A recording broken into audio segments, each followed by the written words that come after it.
We will be giving you another 2 minutes to answer the survey. After that, we will start the session. Thank you.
May I request everyone to be settled? We are starting in a few minutes.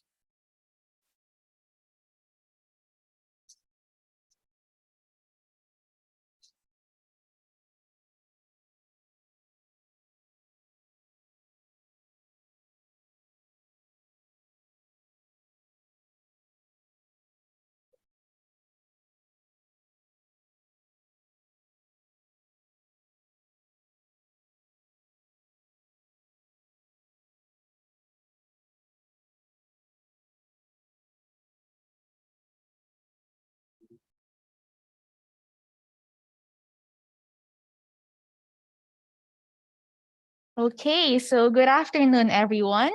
Thank you very much for attending the capacity building workshop on emission inventory development for the management of emissions from the transport sector, co-organized by the Acid Deposition Monitoring Network in East Asia, or ENET, and the Clean Air Asia. I am Faye Dena, Senior Researcher in Clean Air Asia, and I will be your host and moderator for today. We are glad to welcome you all today in a wonderful learning experience with our esteemed colleagues working in the field of air pollution and sustainable transport towards the improvement of air quality and overall quality of life. To officially open the session, let's welcome to the podium the coordinator of the Secretariat for ENET, Mr. Bert Fabian of United Nations Environment Program.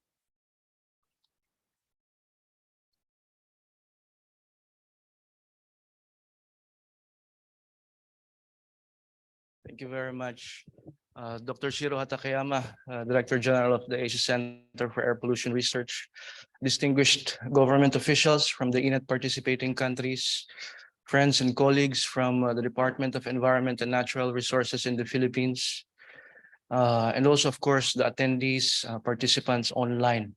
It is really a pleasure for me to welcome you in this workshop.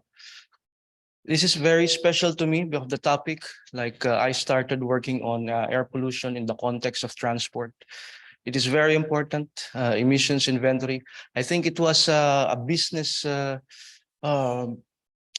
person who said, you cannot really solve a problem if you cannot measure this problem. So it's the same thing for us in terms of air pollution. We know what are the different sources of air pollution, but we also need to know how much it contributes. And we're only talking about emissions inventories. And this means that we are looking at how much certain sector contributes the total load, but we also need to relate it to the ambient air quality, like how much it contributes to the ambient air pollution. If you go out of the streets now, you will see here in Manila, you will see the jeepneys. Like there are about 55,000 jeepneys in Metro Manila. And these are all using old second-hand engines that use diesel. Definitely, it emits a lot of black smoke and you can see it.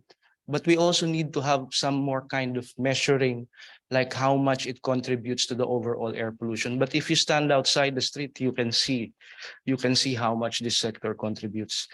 Anyway, I think this workshop will truly be of benefit to the INET, the Acid Deposition Monitoring Network in East Asia, as last year it has approved its expansion of scope to explicitly cover air pollution. It has also established what is called an INET project fund, so the INET can participate and work with other organizations to develop projects. And I think more and more, INET will be able to work on this kind of topics to help the government officials, national governments, but also perhaps more importantly, local governments in these types of capacity building programs that addresses air pollution. Of course, air pollution management includes a lot of issues or elements, and emissions inventory is only one of them. So I think I stop here, and again, I look forward to the presentations, contributions from the experts, but of course, the participants. Thank you very much.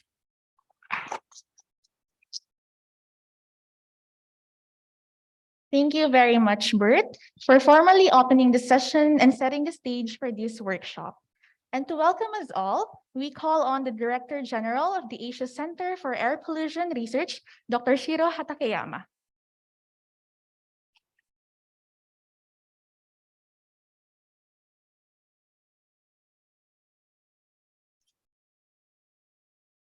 Thank you. Mr. Bart Fabian, Coordinator of the Secretariat for the ENET, UN Environment Program, Asia and the Pacific Office. Distinguished guests and participants, ladies and gentlemen, welcome to the ENET Clean Air Asia workshop on emission inventory development for the management of emissions from the transport sector. The Acid Deposition Monitoring Network in East Asia, ENET, is organizing this workshop in collaboration with Clean Air Asia, CAA. It is my great pleasure to hold this workshop with many participants from many participating countries of ENET. On behalf of the National Network Center for the ENET, I would like to express heartfelt thanks to all participants. Since its establishment in the year of 2001, the main target of the ENET was monitoring of acid deposition and related air pollutants.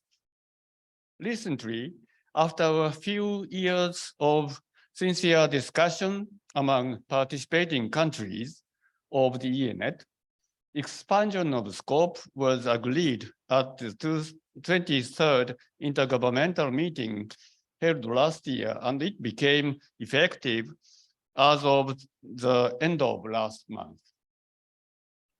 Thus, it is necessary for us to take actions to share the latest monitoring systems and methodologies, discuss the most pressing challenges, and think together about possible solutions. For that purpose, observations, laboratory experiments, and modeling studies are required to tackle the environmental problems taking place in local, regional, and global scales. Particularly, modeling studies are quite important because full-scale experiments for studying air pollution are impossible. In order to make the results of simulation models, emission inventory is indispensable.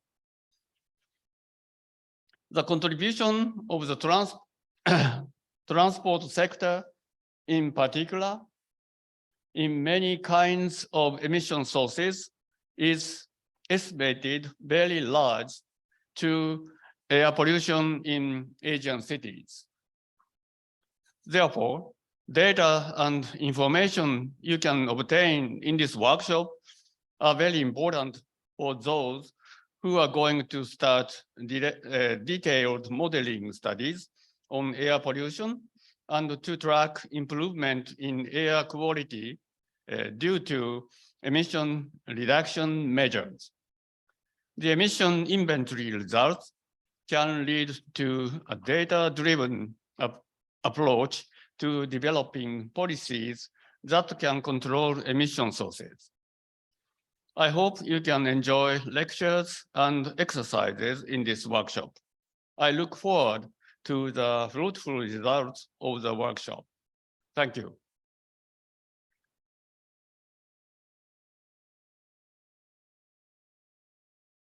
Thank you, Dr. Shiro Hatakeyama, for encouraging us on exerting more effort in dealing emissions from the transport sector, and also for welcoming our participants to this session.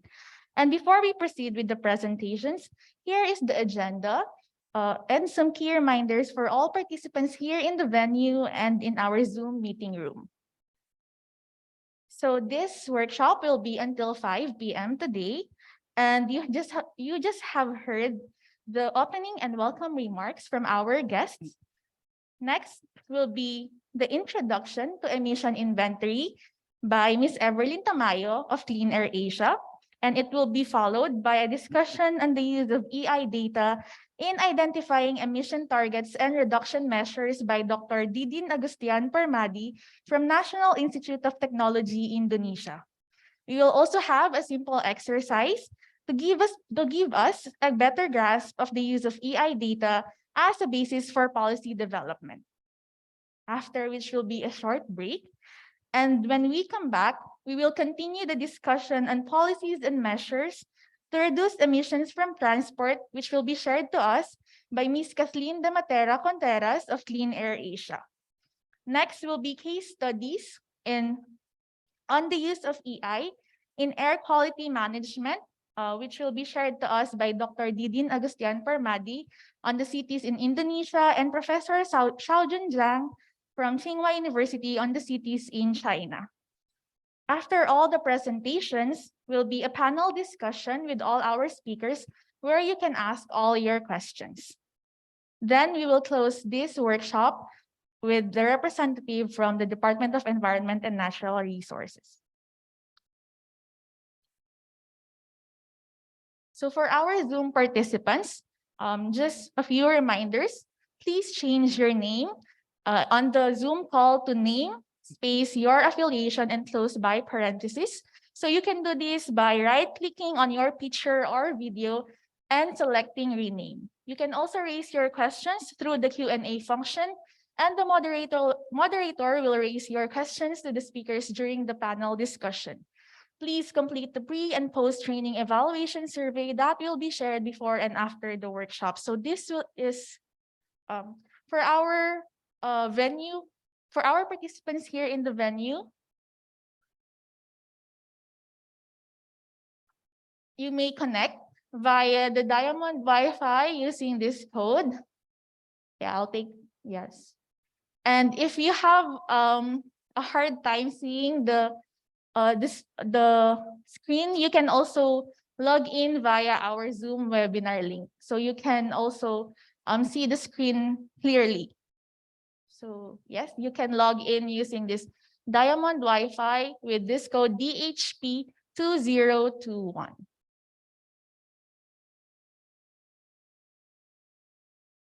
For our pre-training evaluation survey, for our Zoom participants, please complete this using this link, bit.ly/EI workshop_pre-training, or you can also scan using the QR code. We will also send the link in the chat box.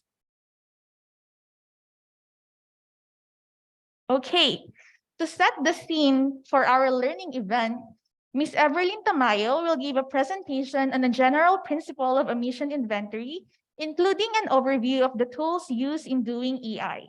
and the challenges and opportunities on data gathering and processing for AI development. Ever is Clean Air Asia's air quality specialist and has 7 years of combined experience in air pollution monitoring, emissions inventory, health impact assessment, and the use of data analysis and capacity building to inform policy development towards improved air quality. Ever, the floor is yours.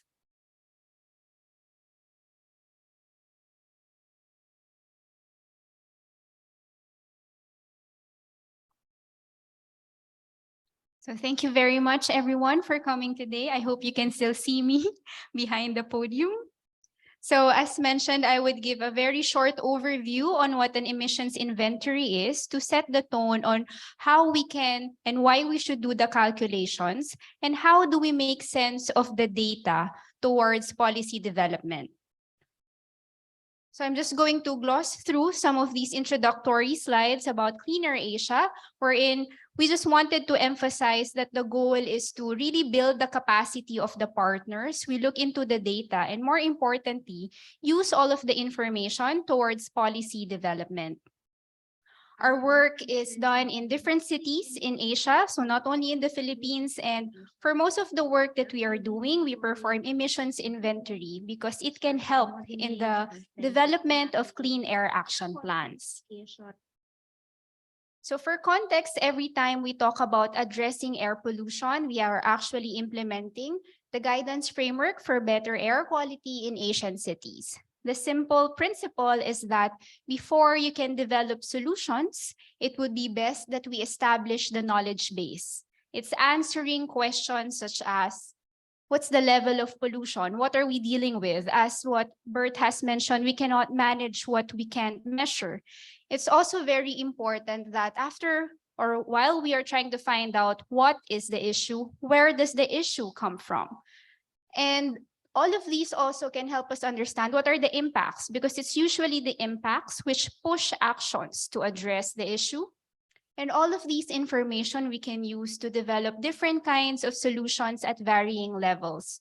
So it can be at the national, local, and individual level. In the case of emission inventories, we are focused on the sources of pollution, and ultimately, all of the measures are hopefully institutionalized through an integrated clean air and climate change action plan.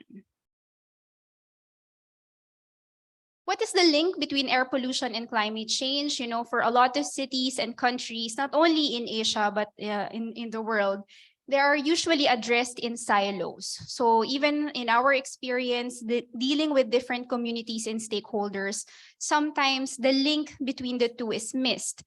The main link is that they mainly come from the same sources. The diagram here just shows some of the key sources. So you have transport emissions, power plant, household emissions. So not only power plants, but thermal power plants. You have factories, all sorts of activities with fuel combustion and solvent emissions, as well as burning of waste and agricultural residue, as well as dust, so construction dust. Not to mention, of course, some natural factors, but in terms of scale, it's always the anthropogenic emissions in most cases, which dominate the share of emissions. So what is the importance of understanding the link? And as you can see here, these are the different kinds of pollutants, and the ones highlighted in blue are classified as climate pollutants, and the rest are air pollutants. But ultimately, when you address one aspect, or when you address, let's say, air pollution, you're also addressing climate change and vice versa. So that's the importance of that understanding. It's not a separate issue, but rather we have solutions that address both. So in this regard, when we talk about an emissions inventory, it's quite interesting that when you ask participants to talk about air pollution emissions inventory, they would say sometimes that they have no experience in it. But if you ask them, what about a GHG inventory? And they would say, yes, I've actually have done some exercise on it. But in reality, when we talk about an emissions inventory, it's actually encompassing. It's either you focus on a particular group of air pollutants or climate pollutants, but the process and the theory is the same. The idea is that you have a complete list of all the sources of pollution in a particular area. And of course, it's usually in a given period of time. So whether you're working just on criteria pollutants or on climate pollutants, the process and the principle is the same.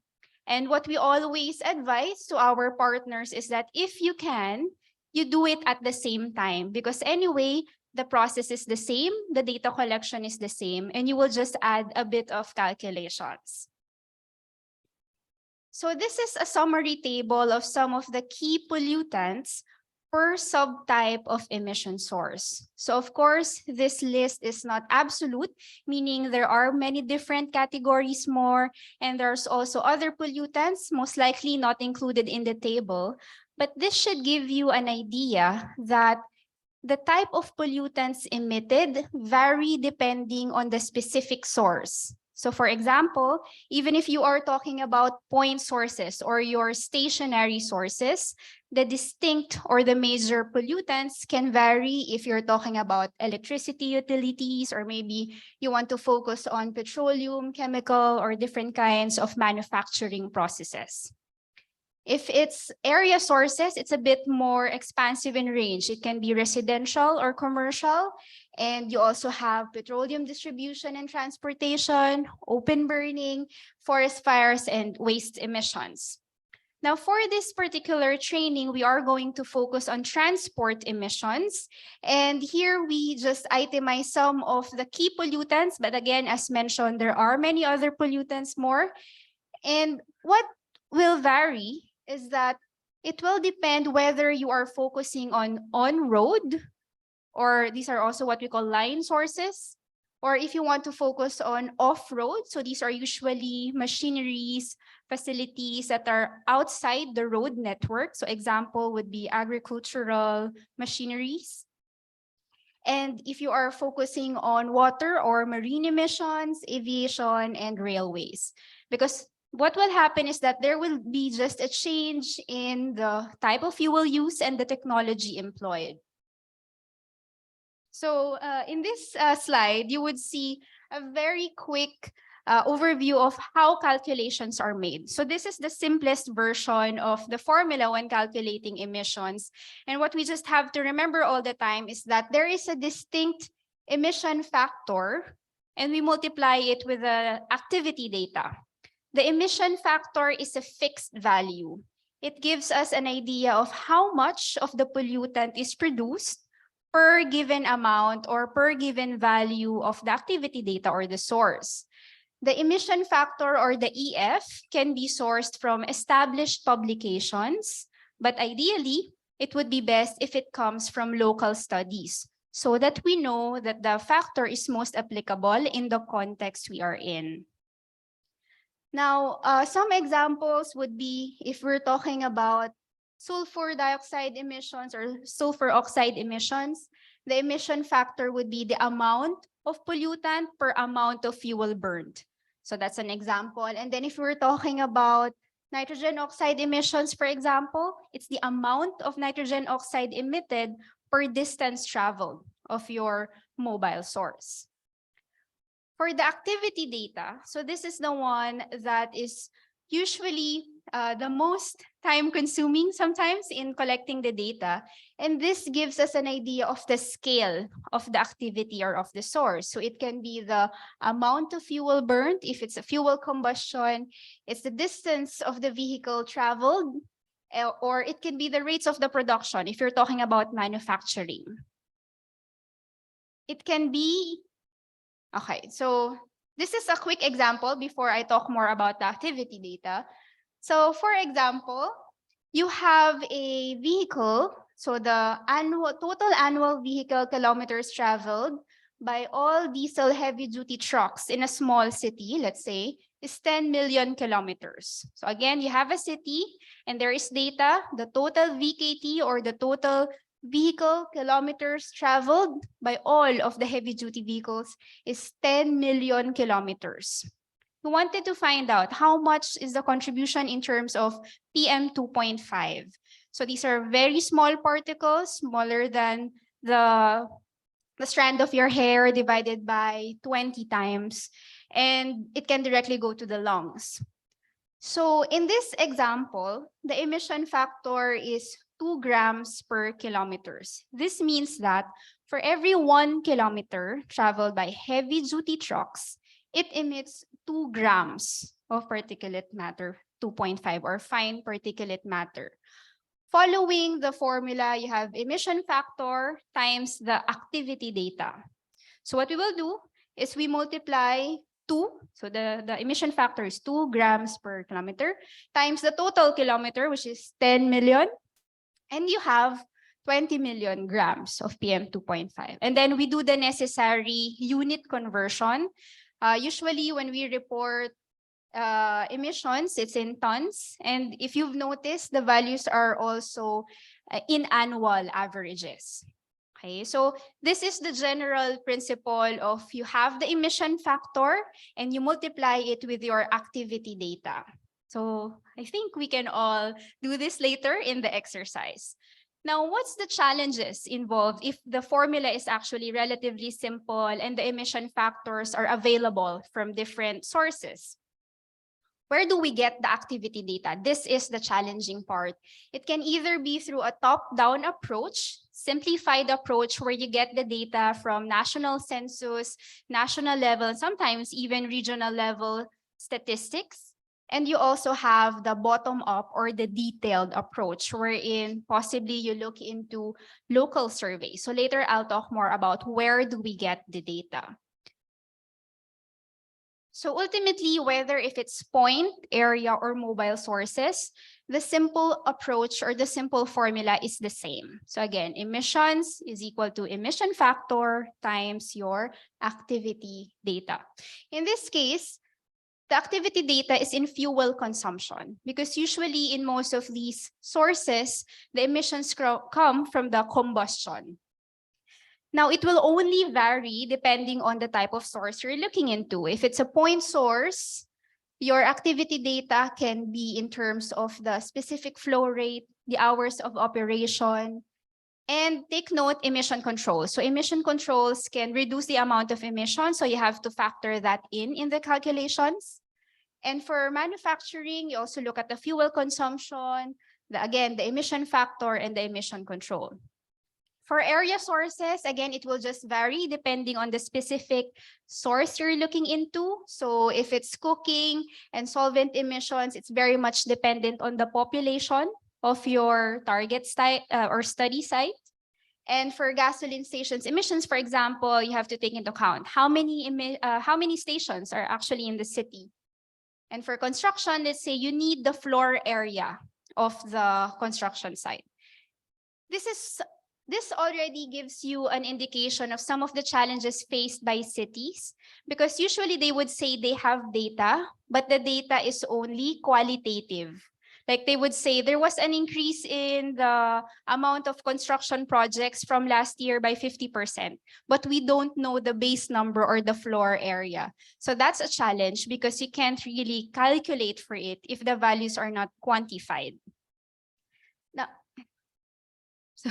Now, for the mobile sources in particular, the emissions would come from vehicle count per type. So when we say vehicle count per type, there are different vehicle categories, and we have to know the number per kind of vehicle because each type of vehicle emits different amounts of pollutants.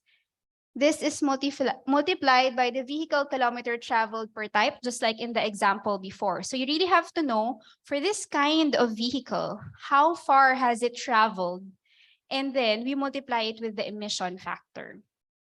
So the EFs can be detailed per vehicle type, per fuel standard, and per engine technology.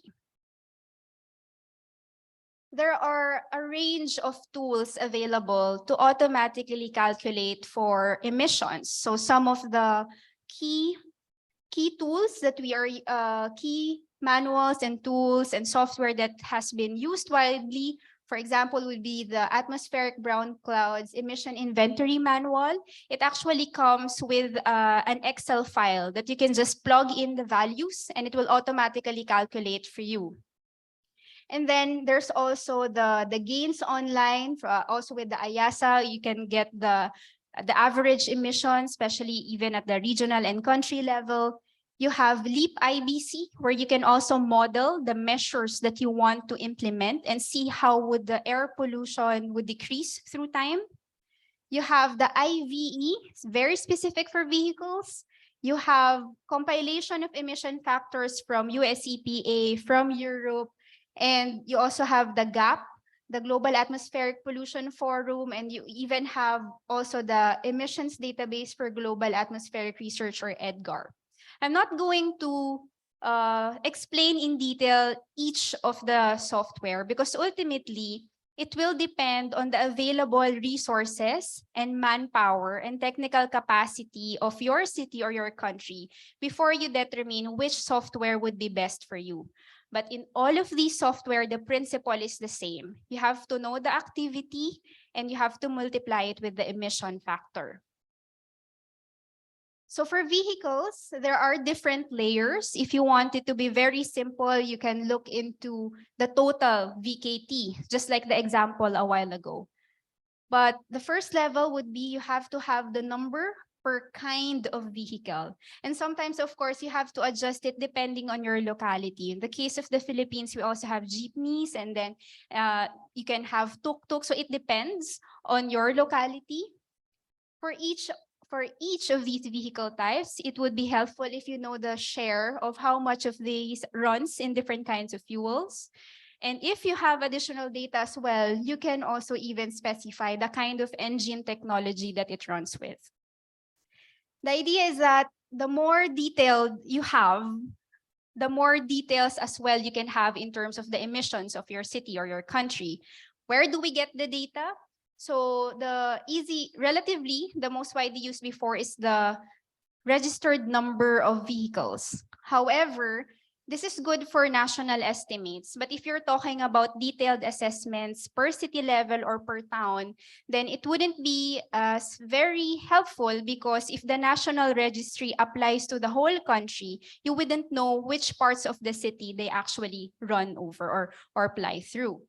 Another one would be traffic counts with classification. Usually a lot of traffic offices compile this information. It can even be automated through digital software. It can automatically count the vehicles as it passes through a camera. You can also do a more detailed approach, a bottom-up approach, wherein you do surveys of the behavior of the drivers in the city. And you can also have automated trackers attached to vehicles. But of course, this is more resource intensive. So typical errors in developing EIs is that there are sometimes missing facilities. So this can lead to underestimation of emissions. Sometimes there is double counting. You classify, let's say you have double representation from the same city. It's the same data set. So you have overestimation.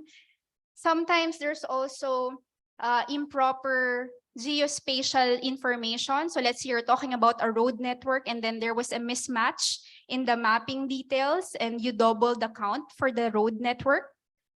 There's also, of course, the aspect of human error, inputting the data, typing the number. Sometimes it's supposed to be 9 and then you type 0. And then sometimes you double press the figures and you can't remember that happened. And also in the actual calculations, there can be missteps. And when you have such errors, you would have misinterpretation of the results. So your actions might not be as applicable because the values are not accurate. So what are the key things here? One of the most overlooked steps in an EI is that you have to perform data quality assurance or data quality checks, so QA/QC. And you really have to review, validate, and verify before you finalize the calculations. The most simple approach is that we have to make sure that each step is documented. It has to be documented so well that anyone in the office can follow your steps and do the same steps, or this is what we call repeatability. Some of the key problems that we see in government offices is that if the person assigned to the task is absent or on leave, nobody else knows what's happened or how the data was obtained or calculated. And this is really the first step in having an organized approach. So in planning an emissions inventory, some key considerations, you have to be clear what's your objective. What are we talking about?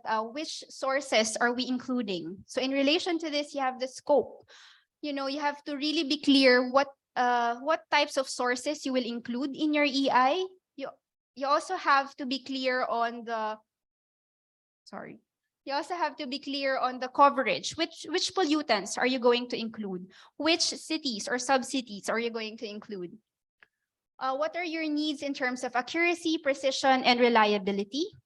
As well as what are the previous efforts done on an EI? Because sometimes, usually when there's a turnover as well, and let's say in the government leader, sometimes the files from the old administration are not reviewed, and then you repeat the process again, and that's not efficient with your resources and effort.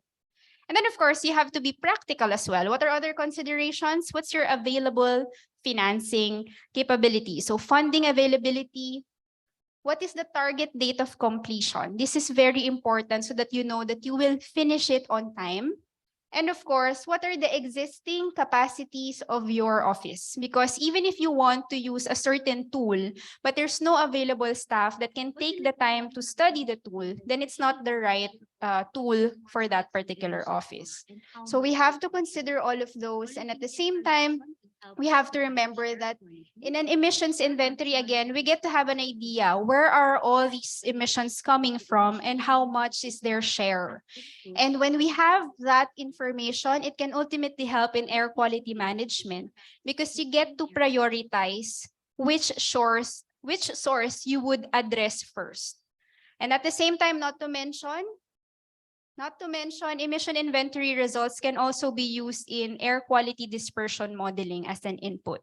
So just a very quick example of this plot that you're seeing here. So in this example, we performed an emissions inventory of specific roads. So usually the practice is that the emissions for mobile sources are projected for the whole city. But it's more accurate if we project the emissions, calculate the emissions per road segment.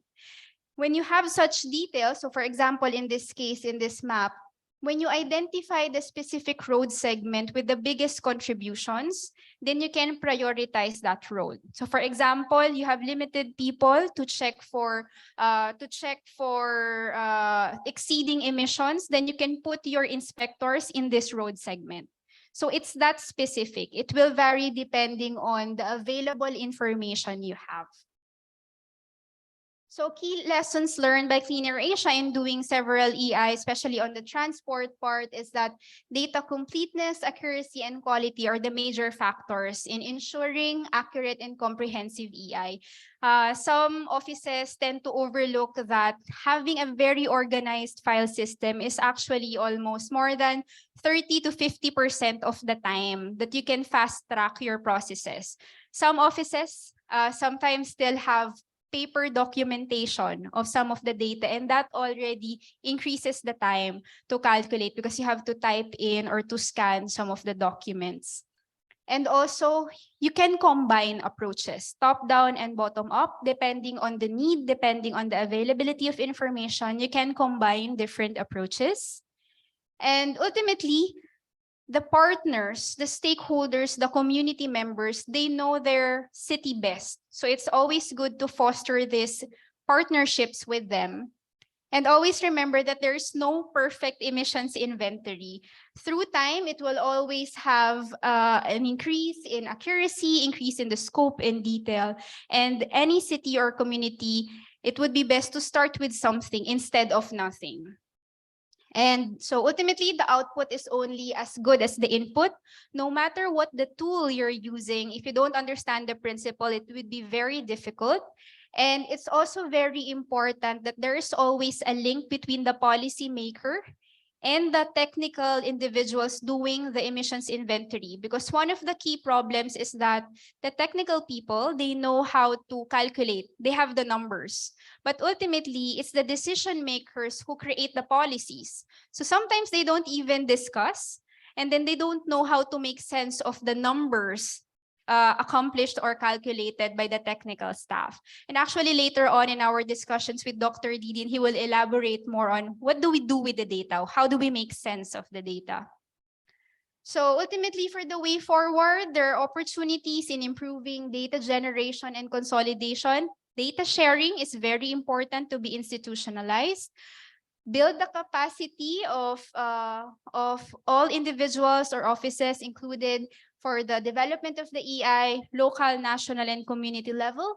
And at the same time, really institutionalize the process, have a fixed schedule of when it will be done, how will the data will be saved even and shared. And all of these efforts would increase chances of sustainability. So with that, thank you very much for your attention. For more information, you can actually also visit the learning portal of Cleaner Asia under the IBAQ program, and you would have different modules which you can study at your own pace to learn more about the topics. So thank you.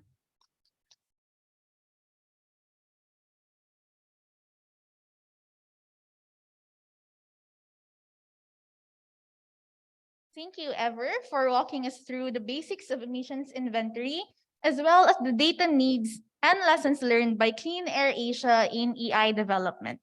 The next part of our session is the use of EI data in identifying emission targets and reduction measures and tracking changes with respect to the implemented actions. We now call on Dr. Didin Agustian Permadi, Assistant Professor at the Environmental Engineering Department, National Institute of Technology in Bandung, Indonesia. Dr. Didin has worked on numerous projects on air pollution and climate change. His research is mainly on the application of three-dimensional chemistry transport models, emission inventory, environmental impact assessment, and monitoring through ground and satellite-based instruments. Dr. Didin?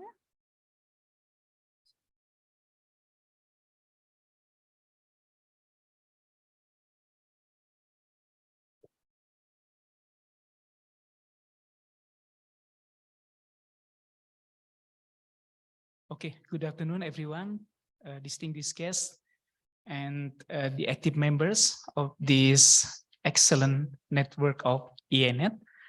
Thanks to ENET who have created the knowledge and also produce the capacity building and also important information where we can have the benefit actually from the informations that you have created for a long time. So I think if you are all doing the business on the air quality monitoring, so right now we are going to see another side of air quality management tools related to the emission inventory. So I think Ever has discussed it very well in the previous session. So right now we are trying to see the emission inventory data analysis and also the interpretations toward actions to identify some measures that are relevant for transport emission reductions. So what are expected in this session? Of course, the first one is to understand the process of emission inventory compilations for on-road mobile source. As we know, also based on the source apportionment data, for example, in many places, we worked previously with ACAP to conduct a source apportionment for Bangkok metropolitan region. And also we found that the on-road transport sector contributes significantly to the levels of PM 2.5, for example. And then the second one is to describe the data requirements of on-road mobile sources and also to select the suitable approach because we have several stage or tier on the emission calculations for this source actually.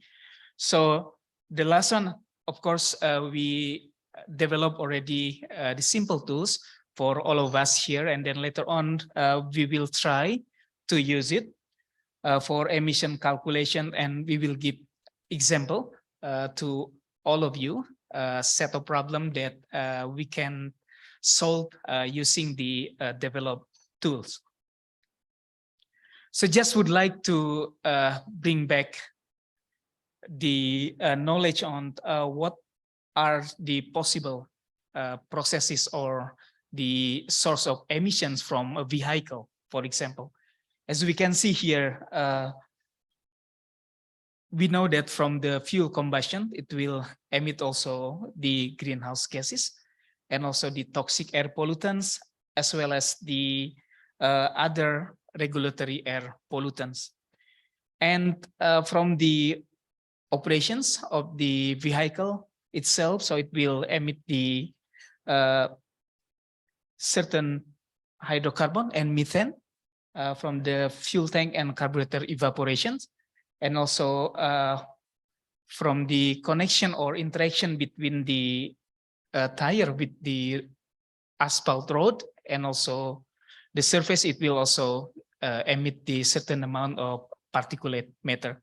So we can see that inside the engine itself, due to the piston rings damage, for example, the gases that is combusted in the engine also will pass and then will be burned in the crankcase. So it will also produce the hydrocarbon.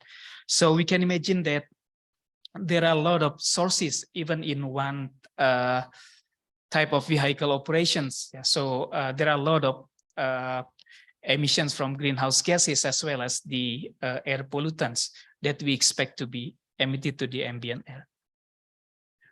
When we see the traffic emission in Asia, of course, this is the real condition that we have seen, that the second-hand and long life vehicles with low inspection and maintenance are commonly found in the road, and then no emission control, high emissions. And in Asia, actually, especially in developing Asian countries, we have seen the wide range of vehicle technologies from pre-Euro to Euro 5, for example. And then severe congestions we always see in the ASEAN big cities, actually. So fast increase of vehicle fleets nearly to be exponential in many big cities. It also creates a problem, because even though we introduce the stringent engine standards, but the number of vehicles is increasing very fast.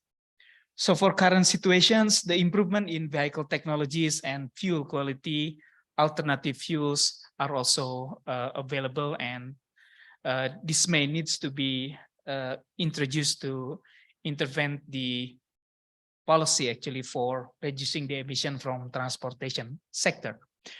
And this is the status of emission standards in various ASEAN countries as compared to that regulated in European Union.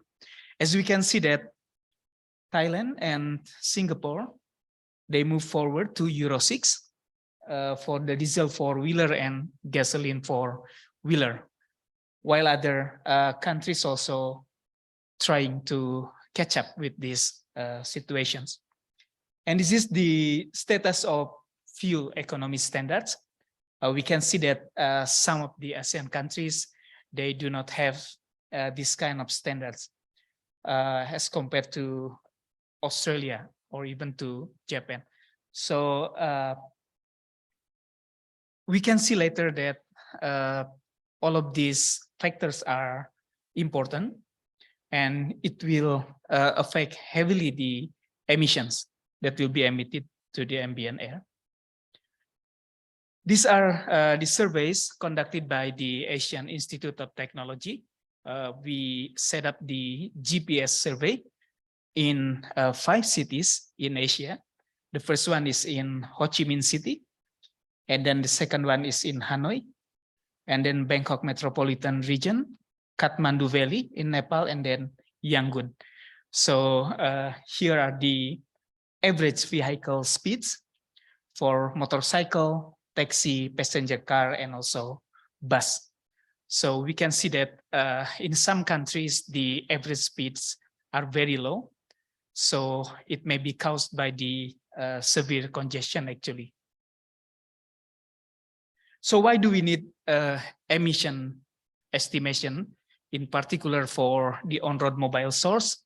So we would like to know what quantities of air pollutants are emitted in a specific area, and then which type of vehicles are the largest emitters of the pollutants, and then what type of emissions from which vehicles are currently controlled and then how well are they controlled. We have a problem in Indonesia, for example, because before 2006, we still use the leaded gasoline. So we found out that later on, for some certain of cars that are equipped with the three-way catalyst, for example, the existence of this lead contained in the gasoline will deactivate the performance of this catalyst. So then later on, for the old cars who still use the leaded gasoline, so the emission control may not work properly. So this is one of the also typical problem we found in developing Asian countries. So the on-road mobile source typically contributes of 60 to 80% to the total air pollution load in urban areas or developing countries. So we can know the typical contributions of different emission sources by conducting the emission inventory. Because sometimes the government would like to prioritize some certain of emission source, or maybe they can start with the easier one, or some certain of sources that can be controlled easily compared to other complex sources. So here we can see that from several inventory studies, the on-road mobile source contributes significantly to the total emission source. So for example, here is the inventory data for Jakarta for the year 2018. The air pollution is getting more attention there because of the citizen lawsuit.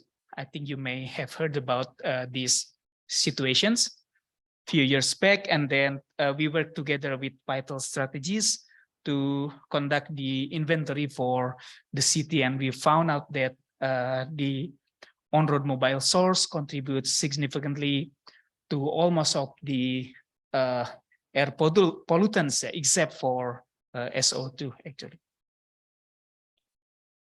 So basic ways to reduce the emission, as we know that when we calculate the emission from on-road transport, we need the data of VKT as mentioned by Ever earlier. And then also we need the fuel economy. And also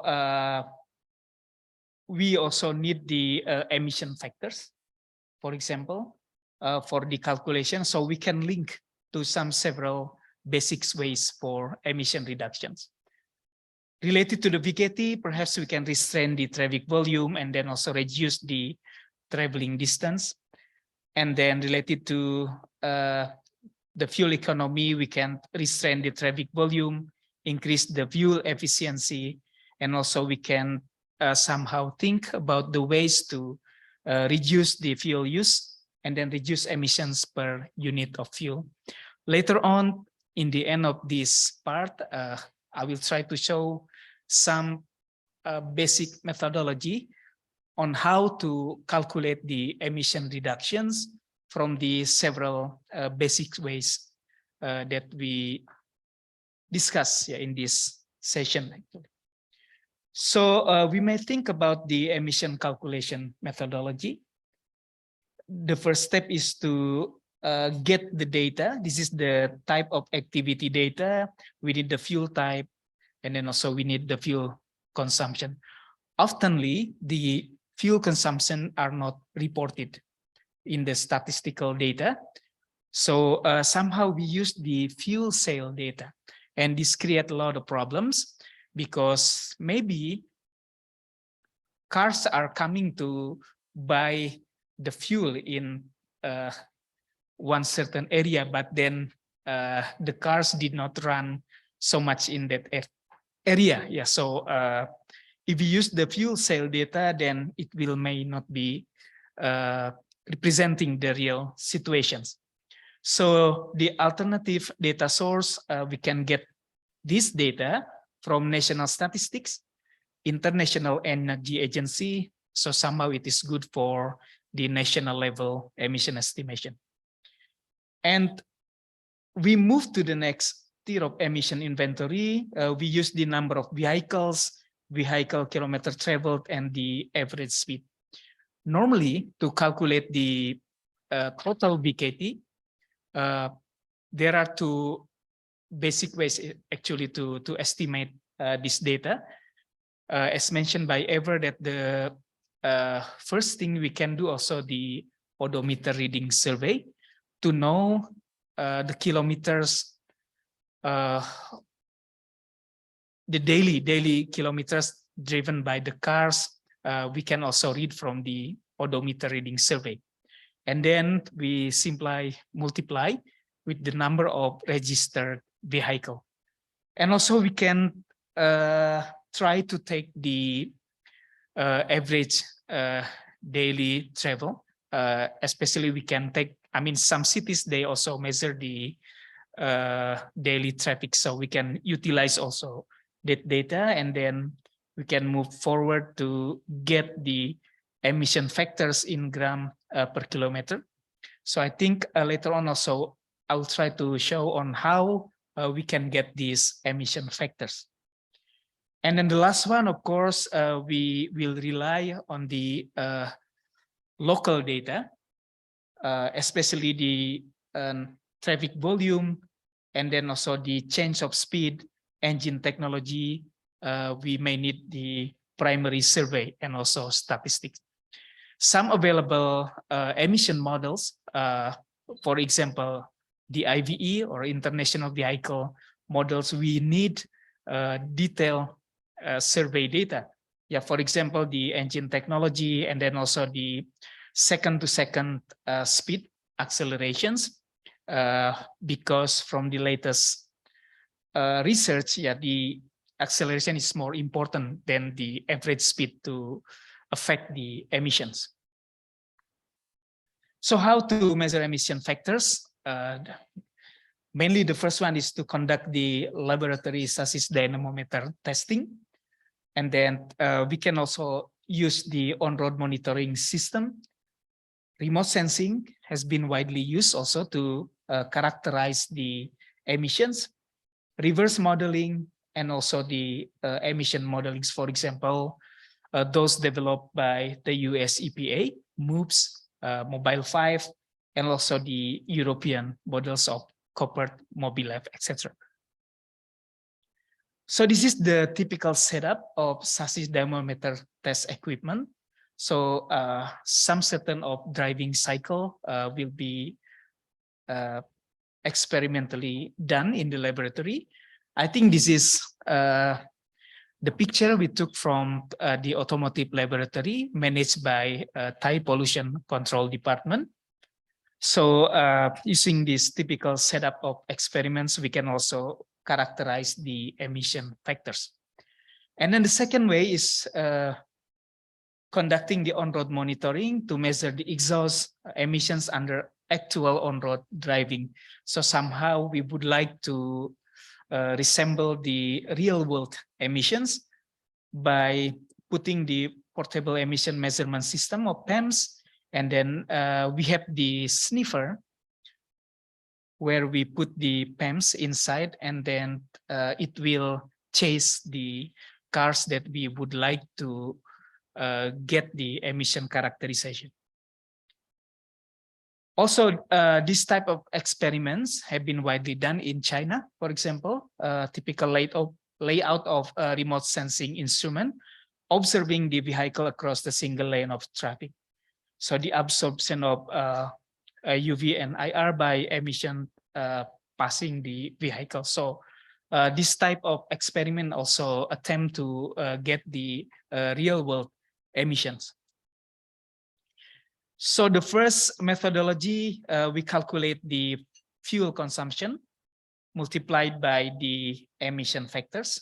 So we use the data of fuel consumption, but sometimes it's very difficult to get the actual fuel consumption. Then we go forward to get the fuel cell data for this emission calculation methodology.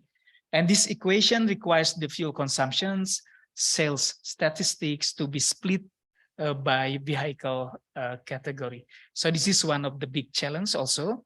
In addition to the real condition where the cars maybe pass by one area and then buy fuel in that fuel station, but then the car actually running away from that area. So this somehow create the uncertainty for the emission estimation.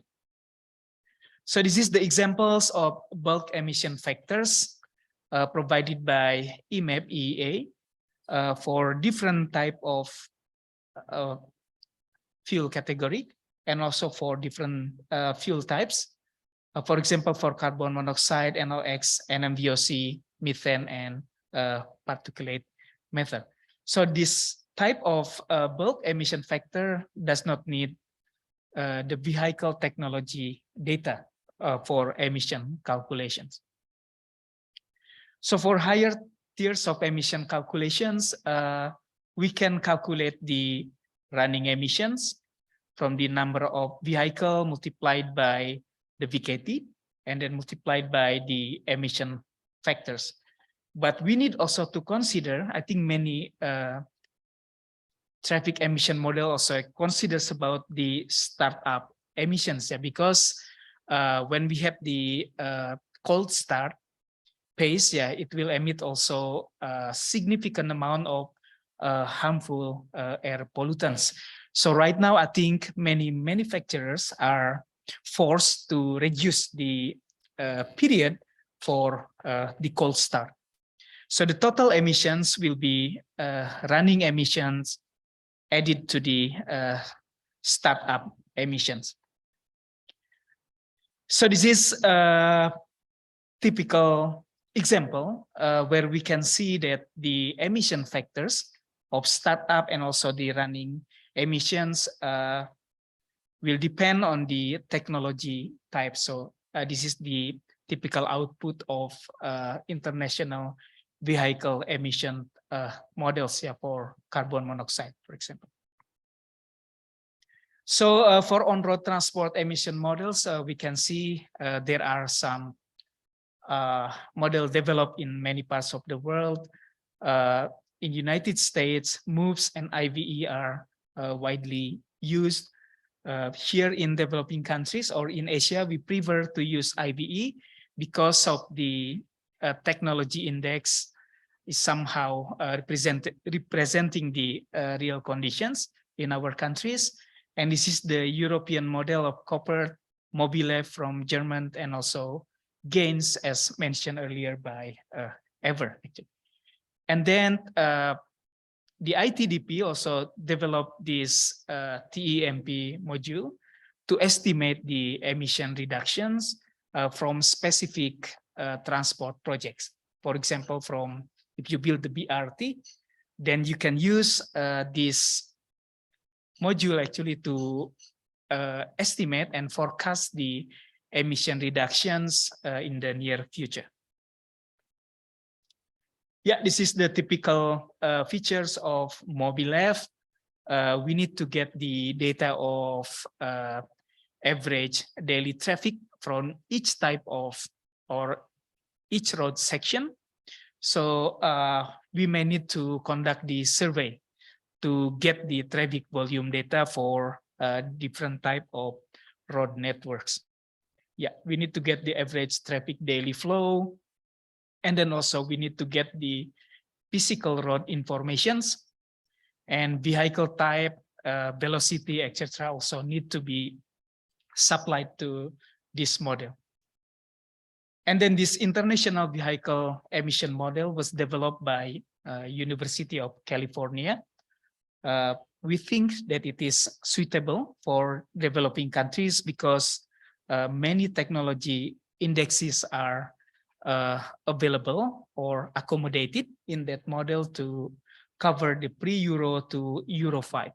So this model actually has the huge database of the emission factors, and then by inputting several important parameters, then we can correct, or maybe we can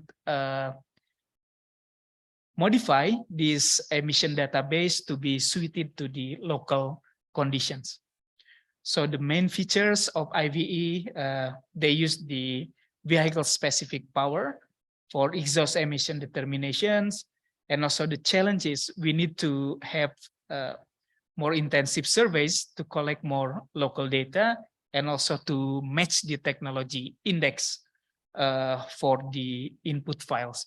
So means that we need to conduct the GPS survey, and then we need to conduct the parking lot surveys to get the reading of odometer. And also we need to get the details of emission controls that are equipped in the vehicle. So then we can get this technology index to be input into the model actually. And then we have the transport emissions evaluation model for projects. It is developed by ITDP together with Clean Air Asia under the Global Environment Facility Project. Is free for download in this web resource provided in Excel. And then the specific features, this model also allowed us to calculate the emission reductions from certain transport project for both greenhouse gases and also air pollutants. And then this tool has been widely used for many ADB and World Bank projects in many countries. So for emission reduction measures for transport, we need to think about the avoid paradigm to avoid and to reduce the need for motorized travel. And then also we need to think to shift to more environmentally friendly modes. So for example, for the public transport, and then we need also to improve, for example, increasing the efficiency. So there are some available measures that we can think of. And then sometimes the government also need the science-based data on the efficacy of all of these measures to have the informations on emission reductions. So by knowing some certain of target, and they can make the action plan, for example, until 2030, if they would like to implement some certain of projects or measures, and they can also forecast for the emission reductions. So best practice for developing emission reduction scenario, we need to make sure that we have the best baseline database. So I think we need to have really good baseline data. So to get that, it means that we need to collect the important data of traffic pattern, at least the technology distributions, fuel quality, the road grade are also important for to be incorporated in the emission calculations. And then we need to have the clear storyline of emission reduction scenario, and also the suitable methodology for calculations. And of course, we need to have the trackable assumption and input data. So it means that, as mentioned earlier, that there is no perfect emission inventory, but of course we can always improve in the near future. So this is the typical measures that can be calculated in terms of emission reductions. The first one is the intra-urban mass rapid transit investments. So there are some available tools and also the methodologies that can be used to calculate the emission reductions. It is well noted that TAMP also takes part to contribute in terms of methodology for emission reduction calculations, WRI, and also the emission reduction volume calculator for BRT project, etc. So I think this methodology are also well available in the website, but the first three ones are actually more applicable to greenhouse gases, but somehow the logical framework also can be used for air pollutants emission reduction calculations. So this is an example for the BRT project in several Indonesian cities through the Sutrinama projects. So we also contribute to the Asian Co-Benefit Partnership managed or created by the IJES Japan.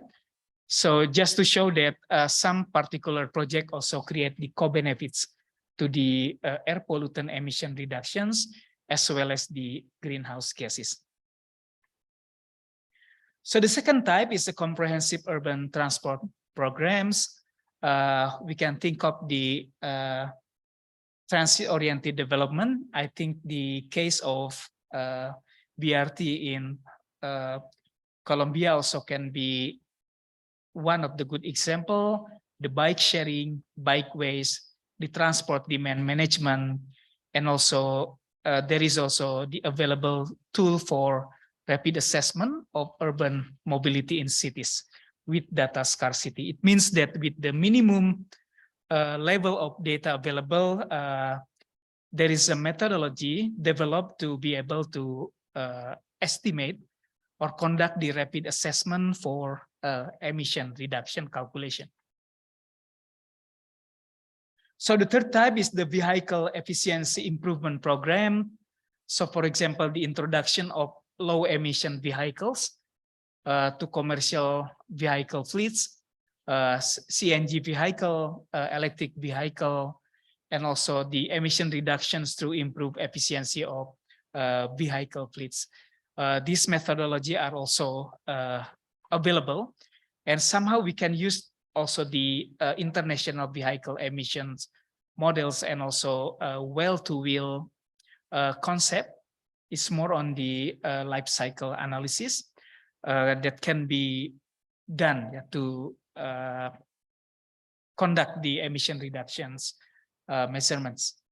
So for example, this is one of the storyline for Euro 3 and Euro 4 scenario that we have made, and we published this work in international journal, that this scenario assuming that all current fleets would at least comply with Euro 3 and Euro 4.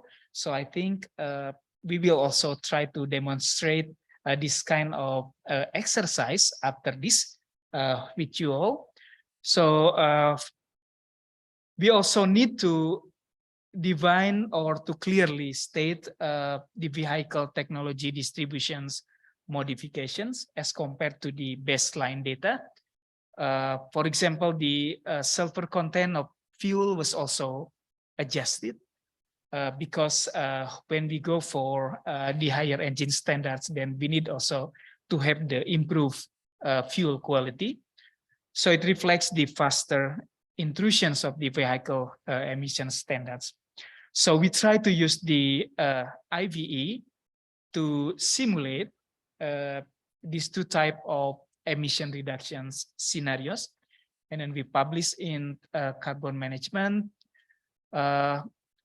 We conduct the baseline study using the intensive surveys using GPS, and also the parking lot survey to identify the vehicle average age and also technology distributions. And finally, we work with the IVE model to simulate the changes of the baseline, and also using or maybe incorporating the two scenarios as described earlier, the Euro 3 and also the Euro 4. And then we also express the results of emission reductions in terms of air pollutants, and also in terms of reduction of global warming potentials for the greenhouse gases. So somehow this would like to show that in particular, if we focus on the several measures related to the air pollutant emission reductions, we also introduce the reductions of the greenhouse gases. Yeah, so this is another example of EU EN 16258 methodology.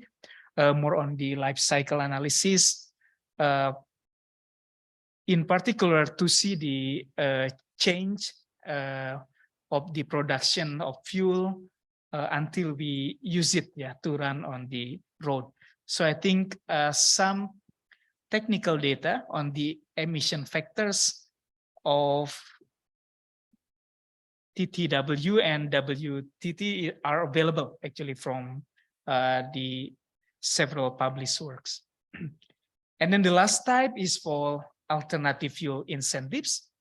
So for example, if you would like to use biodiesel and then bio-CNG, and then right now also people talk a lot about biomethane to be used in the public transport. So also the emission reductions by electric and hybrid vehicles. Also, we can get the methodology from, for example, the example of several CDM projects.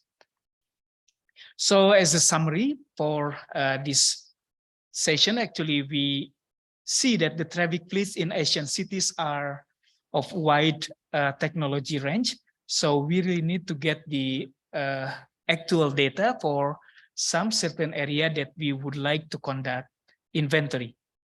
And then we see also that traffic emission measurements are resource intensive, but somehow it is possible to be done.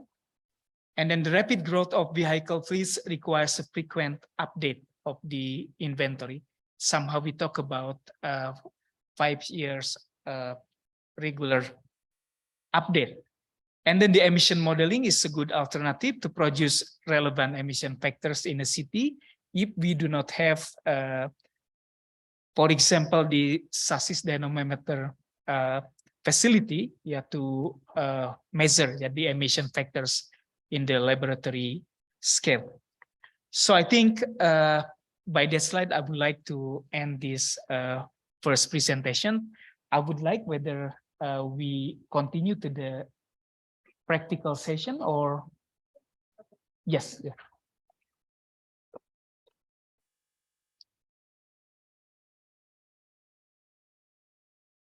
Yeah, thank you, Dr. Didin, for that very informative presentation. So we will be having an exercise and we will flash on the screen on where you can download the software that Dr. Didin prepared.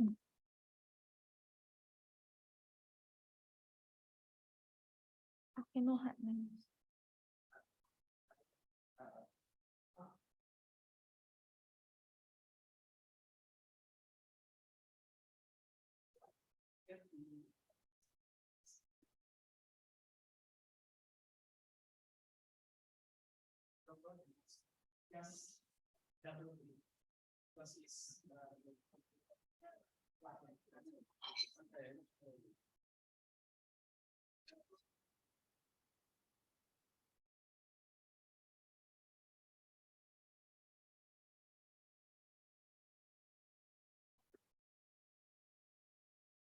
We will flash the link to where you can download the software. We also have it here in a USB. So for those who cannot access through the download link, I can go to your table so you can download and use the file. Yes, so as we are flashing it on screen, you may download the file via bit.ly/EI exercise. So that's bit.ly/EI exercise. We will also flash it via Zoom. So Sam.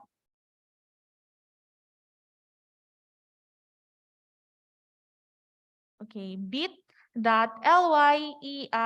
The EI is in capital letters. So bit.ly/E I exercise.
Hey.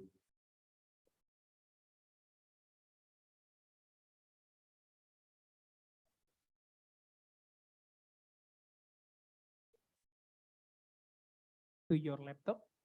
So I think it's a zip file, and then you need to extract the file inside the laptop.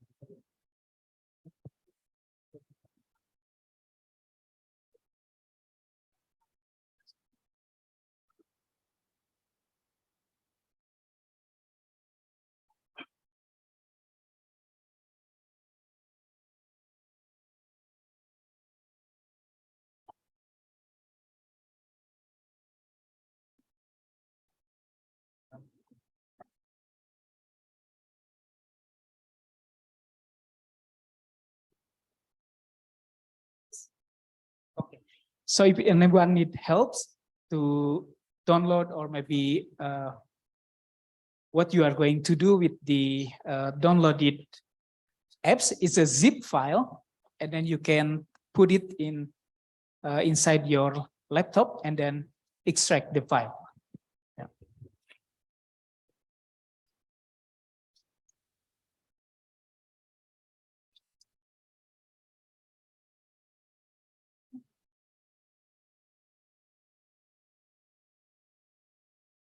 The link is correct. Yes.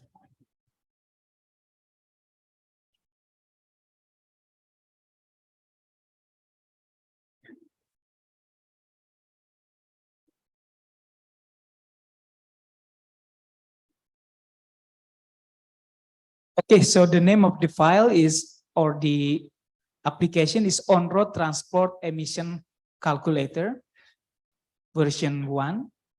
So you can extract this WinZip file. So you will have the folder here. Okay, so then if you open the folder, and then you can double click the application. So it will appear something like this. So maybe I will just go around to make sure that you can have it opened properly in your laptop. So for those who haven't connected to the internet yet, the internet is you can use Diamond Wi-Fi. The code is capital DHP2021. DHP2021.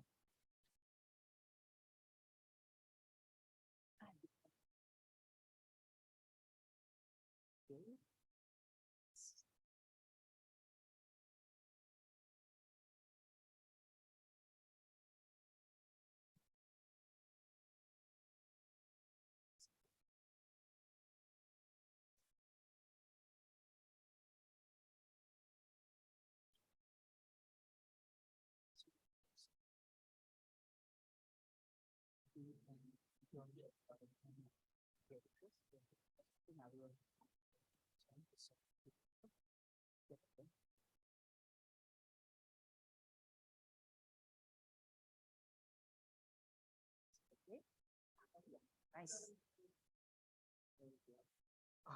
Yes, we need to input some certain information.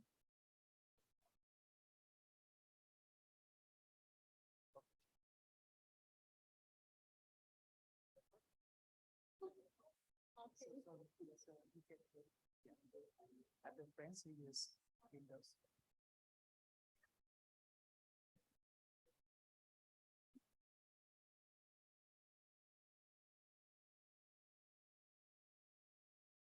Yeah, okay. So I think most of you opened it properly. So here there are several types of vehicle. We have passenger cars, utility vehicle, bus, truck, and then motorcycle.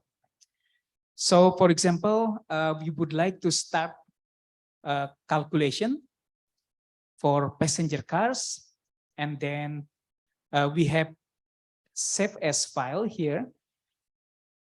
If you would like to create your own working folder, but since this is the simple app, so it will be saved in CSV format, and then later on you can load this information if you would like to open it again. So for example, you can save it with the trial name, for example. Yeah, you can save, and then we can start inputting the information, right? So for example, for passenger cars, we need to input the share of fuel type. So how many percents are gasoline, and then how many percent use diesel? Yeah. So here I think we prepare, okay.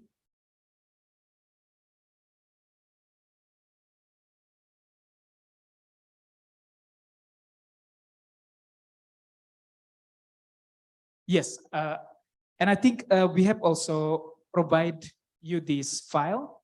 So here we have the baseline informations for CTX for the baseline inventory of 2020. So here we give you the data, and we would like to experience in inputting the data into the software. So the first thing is we need to know the information of fuel type share. So we have the information of 80% for gasoline, and then 20% for diesel. But of course, if you return back to your city later on, you may want to update this share, right, with the local information. So I think we are going to use this data for practicing, right? Okay. Okay. Okay. Which table is that? So I think I can. Okay. Yeah. Okay. Kindly wait. I think.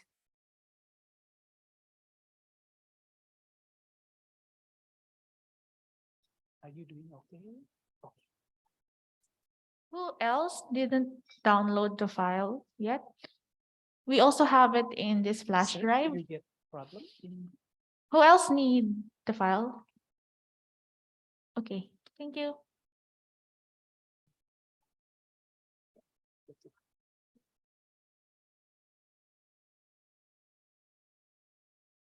Double click the, yes.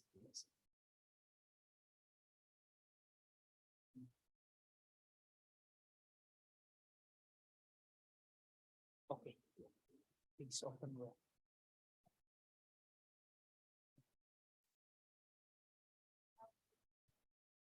So we will use this information for you to input into your application. So the first one, we need to put 80% for the gasoline, and then diesel 20%. So the thing is, you need to have 100% sum up here. So if you put gasoline 80, diesel 20, please keep this electricity because we are still in the development of these apps. So we focus only for gasoline and also diesel. So the second informations that you need to put in is the total vehicle kilometer travel. There are two different ways on how to calculate. The first method actually to calculate the total VKT from average daily travel. So for some cities, for example, maybe some of you come from Chiang Mai, Thailand. I think they have these AADT measurements in the city, so you can use the data. But I think for this exercise, we will use the second method to calculate the daily VKT per vehicle. Okay, so when you click this second method, so you need to supply the information of average VKT. So here we give the information for passenger cars. the average daily VKT is 35 kilometer per vehicle per day. So it may vary to cities or to countries. So we get this value actually from the odometer reading survey. So we can put 35. Yeah, 35, and then, sorry, this is actually registered, yeah, not regional. So number of registered vehicle we give in the example is 300,000. Okay, so we can put 300,000 for number of registered vehicle with the average VKT of 35 kilometers per vehicle per day. And after that, click calculate. Okay, so it will calculate the total annual VKT. Okay, so once you are done with that, and then you can click next. Okay. Is it okay until this stage? Yeah. Oh, sorry. Yeah. Stop.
Yes, I think I will repeat it again. So for total VKT, you need to choose the second method. And then it will appear two places that you need to input the data. So for average VKT, kilometer per vehicle per day, you can input 35. And then for number of registered vehicle is 300,000. And then after that, click calculate. Okay, so you will get the total annual VKT. So then after that, you can click next. Yeah, yes. Okay, yeah. Okay, yes. So for the number of registered vehicle, don't put comma or maybe dots inside. So just put it directly 300,000 with 50 here. Once you are done, then you need to go for next. Click next, and then now because you specify 80% for gasoline and then 20% for diesel, so then you need to input the informations for these two fuel type. Yeah. Okay. Okay. So for gasoline, from that 80%, we need to select the emission standards. So for example, yeah, here from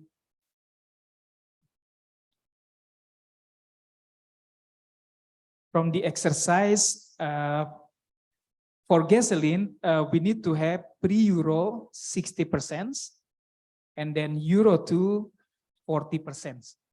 So pre-Euro and Euro 2, right? So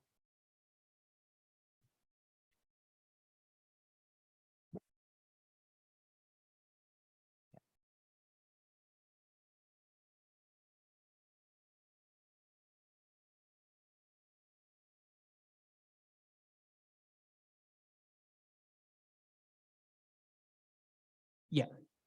Okay, so once you click pre-Euro and then Euro 2, then you need to input the share or the percentage.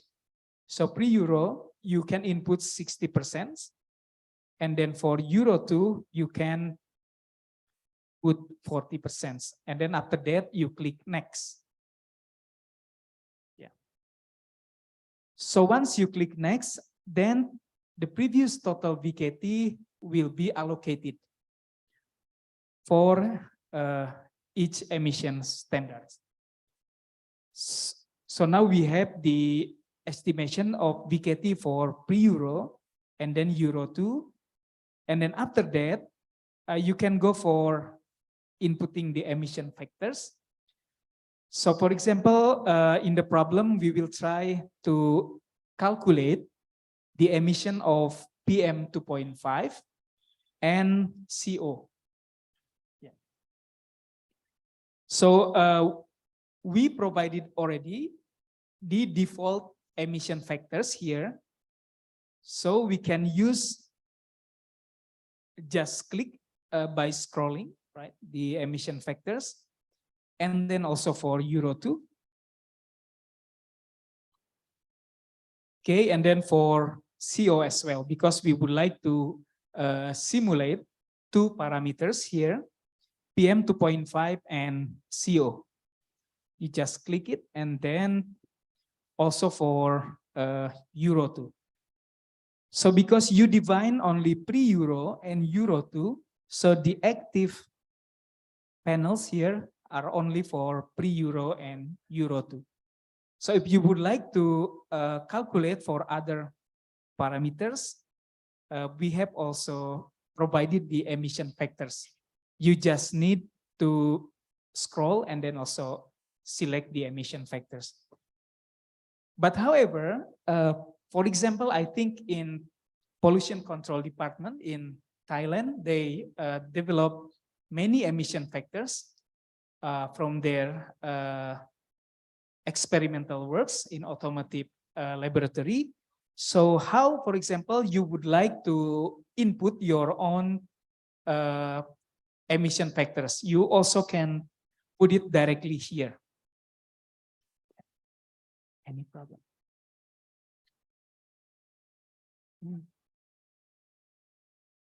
Okay. Okay, so once you input the emission factors, then you need to calculate the best estimate. So if you go down, then the results of emission calculation will appear in a table like this. Okay, yes. I think up to this stage, I will just go around and see if every table also get the results of calculations.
我觉得我们可以抓大头，就是重点在牵引车上面。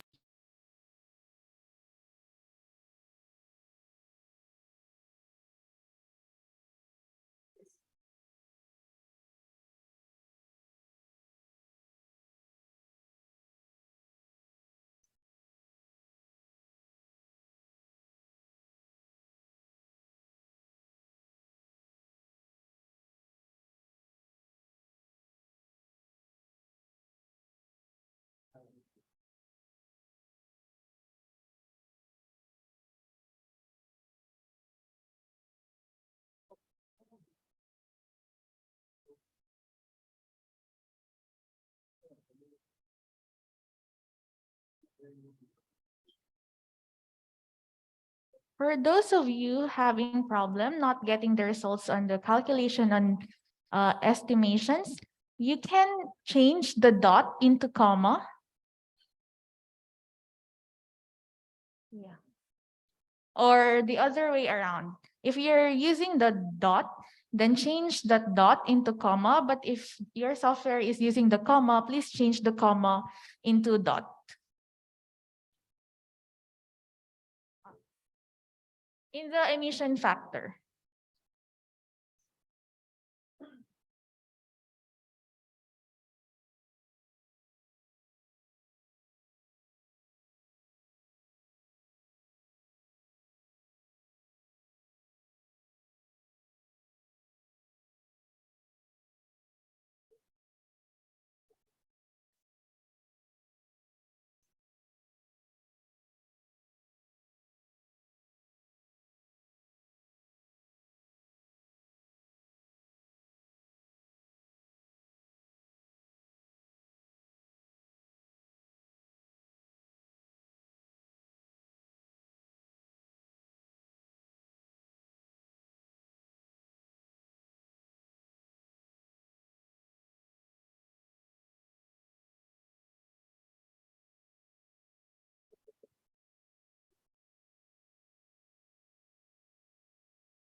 Yeah, yes, I think many of you found the problems that the results of calculation did not appear. So you can change actually manually by double click the emission factors. So initially it was comma, right? And then you can put dots. Yeah. So I think it's depend on the comma and dot system in your setup in your laptop actually. Yeah. So, but I think till this stage, you have idea on how to produce or calculate the emissions from the input data or following the detailed method framework. So because you only calculate for gasoline, yeah, and then you can continue for diesel. You can go down because earlier you state or you declare I think 40%, 60%, 80%, right, for gasoline, and then 20% for diesel. So you still need to continue calculation for passenger cars, diesel fuel passenger cars. So you just need to go down. Yeah, here. So for diesel, we have pre-Euro and then also Euro 2. And then you, I think, in the task given to you, you can assign 50% for pre-Euro and Euro 2, and then again, following the same step for diesel. Yeah.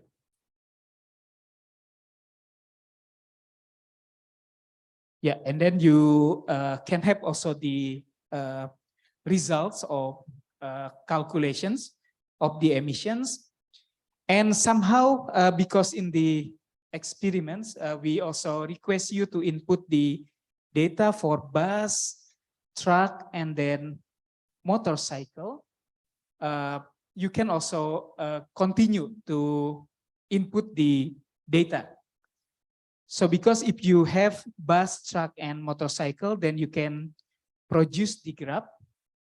And then this graph showed the contributions of the emissions from different type of vehicle, passenger cars, and then bus, truck, and then white one is for motorcycle.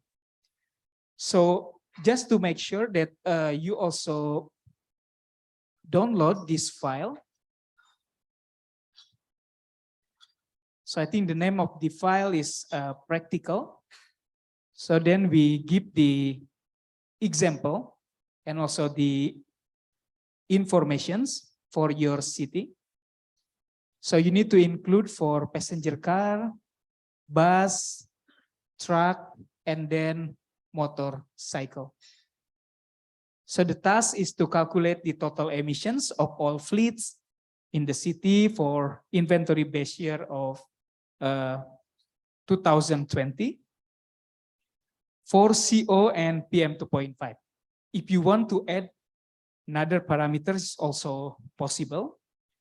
And then the question is, which vehicle contributes the most to the total emission of CO and PM 2.5? The question is it really the same? The major contributors to CO and PM 2.5. So for example, only for motor vehicle, or maybe only for passenger cars, then you need to investigate by seeing the graph actually.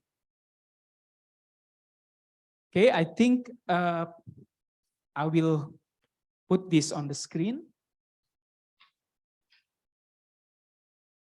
Yeah. So once you finish with the passenger cars, and then you can continue for bus, and then truck, and then motorcycle. It is easier because for passenger cars, you declare 80% for gasoline and then 20% for diesel. So for bus is 100% for diesel. So you need to input the information only for diesel vehicle. And then for truck is also 100% for diesel. And then for motorcycle, we have 100% for gasoline. Yeah. So you just need to continue the input data for bus, truck, and motorcycle. So I will put on the screen these informations, and I will go around to see whether the major contributor for carbon monoxide and PM 2.5 are the same or not.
So while we are trying to input the data given to us by Dr. Didin, you may also have your snacks and coffee is available outside. Thank you.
Okay, so I think we hope that you have the baseline data already for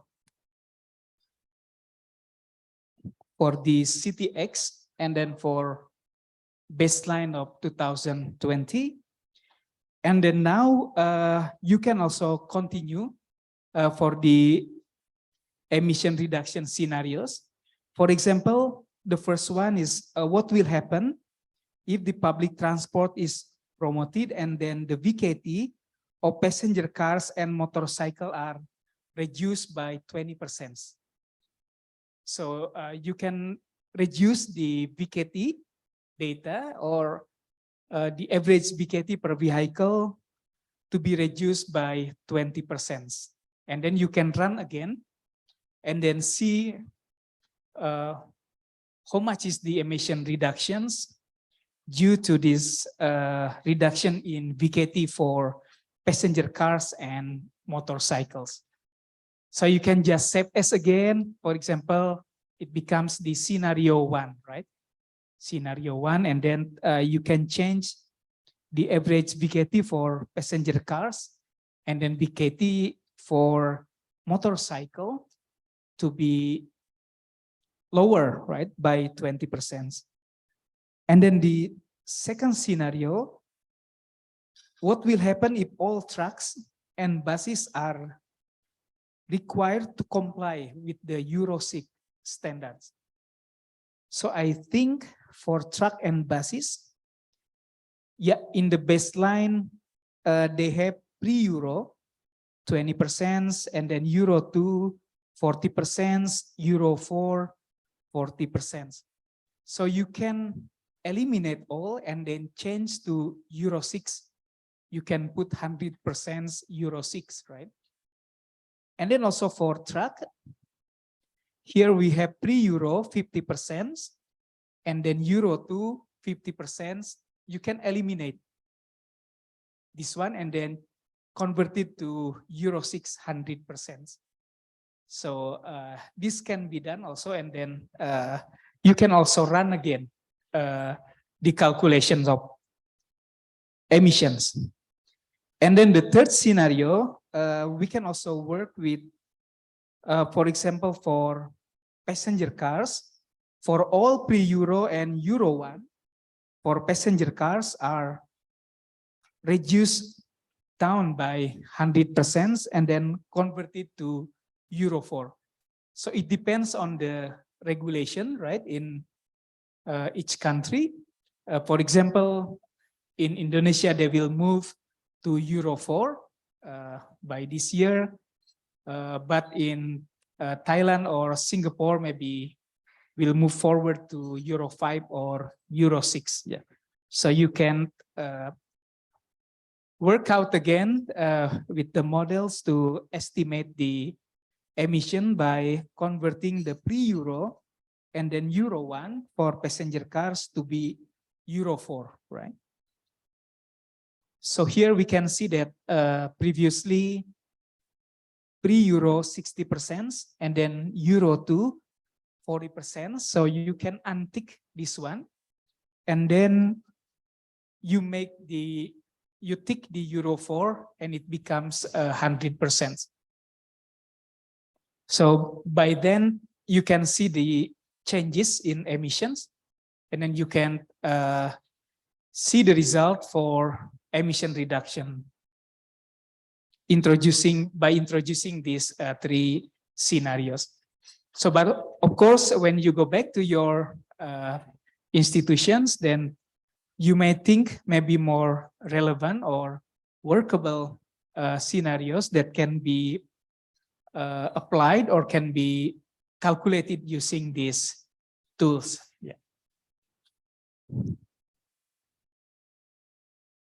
Okay, maybe I will try to call volunteer from this table. Perhaps we can go to all tables to tell us what is the major contributor to the emission of carbon monoxide, for example, for baseline data that you did already. Maybe from this table, sir, you would like to tell the results of simulations?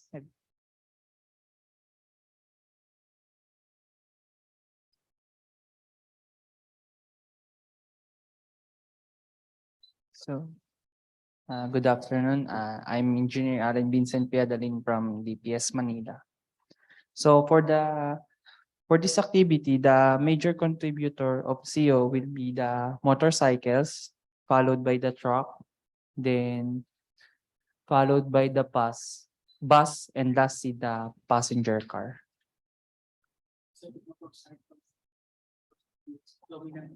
Yes, the motorcycles dominant in contributing the CO emission. Maybe from your data or from your input data, do you have maybe some idea on how to control the emission from motorcycle? Maybe. So to control the emission from motorcycle, we can convert the motorcycles from Euro 2 to Euro 4, or maybe use alternative transportation such as electric vehicles or maybe even bicycles.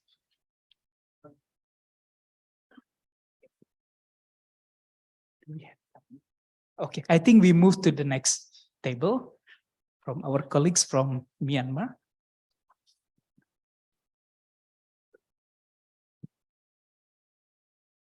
Yes, based on my calculation for first calculation, motorcycles emission, carbon monoxide emission come from motorcycle. So if we promote the motorcycle standard to Euro 4, we can reduce the emission. Yeah.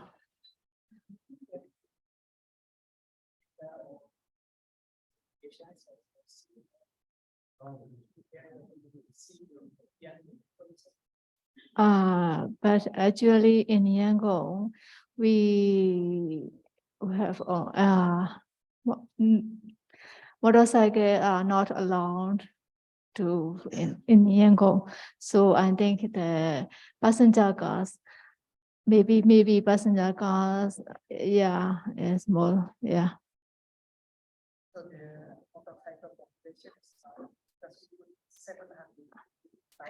Yes. Less than, yeah. Okay, thank you. Yeah, may I call the third table?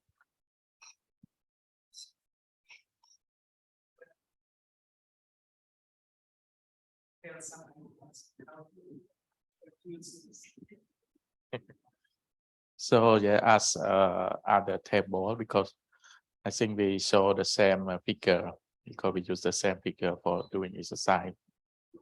So to reduce CO and PM 2.5, I think mostly in Asian country because we use a lot of motorcycle for commute to our office or our workplace.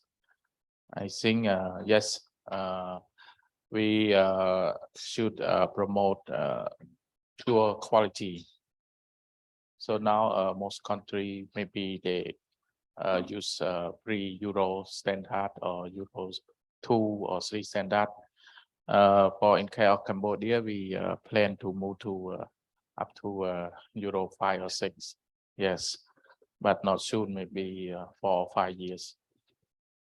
And another thing, promote public transport is another mean to reduce amount of vehicles on the roads, because in Cambodia we don't have much people use public transport. We use our own vehicle to commute to our office. So besides traffic jams on the road, we lost a lot of time, and the pollution also emit a lot from our mean of transport currently. Yeah. And another thing I think is improve road system, because I also raise an example in my country, because we don't have much a pedestrian, so people cannot cannot walk to the office, even those in a short distance, because the sidewalk always occupied by a small business. Yeah, so it might be a little bit risky to share the road with a vehicle. So many people prefer to use their own transport. And another thing I think is that technology also play important role in terms of we're using the gasoline vehicle, and we can promote EV, especially like in protected area. I mean, it's in Cambodia we have Angkor Wat city. There is a ancient temple area. The government also plan to promote EV in the area, so can reduce air pollution emission. Yeah, so we can protect the public health, also the temple in the area as well. Yes, thank you. It's interesting actually when you mention Euro 5 for Cambodia. Do you think that the fuel quality circulated in Cambodia will also follow that requirement? So because I think you buy the fuel from outside, right? You don't have your own refinery. Am I correct? Yeah. Okay.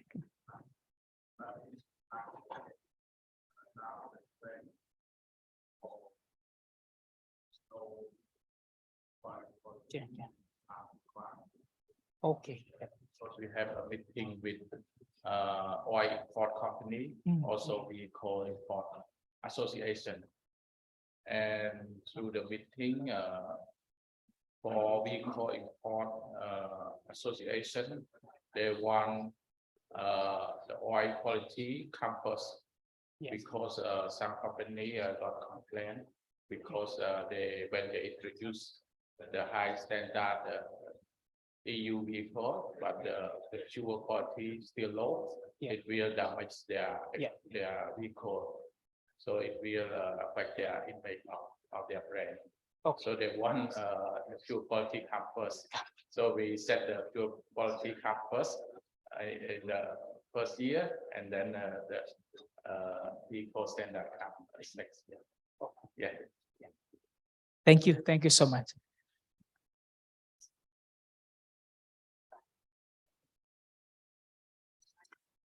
Okay, we can discuss more, right? Yeah. So now we are we and maybe we continue for the next agenda. Okay. Okay, so everyone, I think because the limited of time, so we need to go further for the next agenda, and then we hope then when you are going home, you can think of these three scenarios. So thank you so much again for your participations, and I would like to return to Faye, please.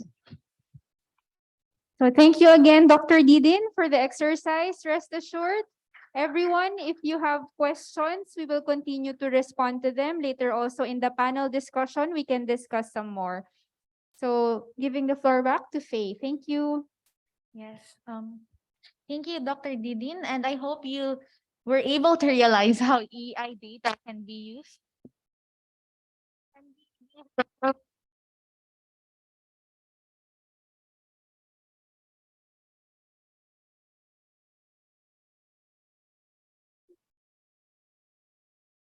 Yeah. So I hope you are able to realize how EI data can be used as a tool to decide on air quality management policies. And jumping back to our session, we are going to hear from Kathleen De Matera Contreras, the lead for the Sustainable Transport Program for Clean Air Asia. Her work focuses on the areas of clean fuels and vehicles, fuel economy, low emission urban development, active transportation, green freight and logistics, and electric mobility. In her presentation, she will discuss measures that can reduce emissions from the transport sector.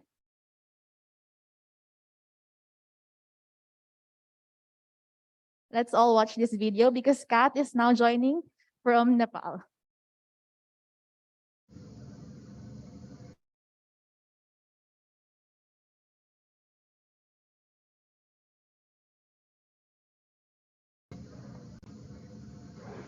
Good afternoon, everyone.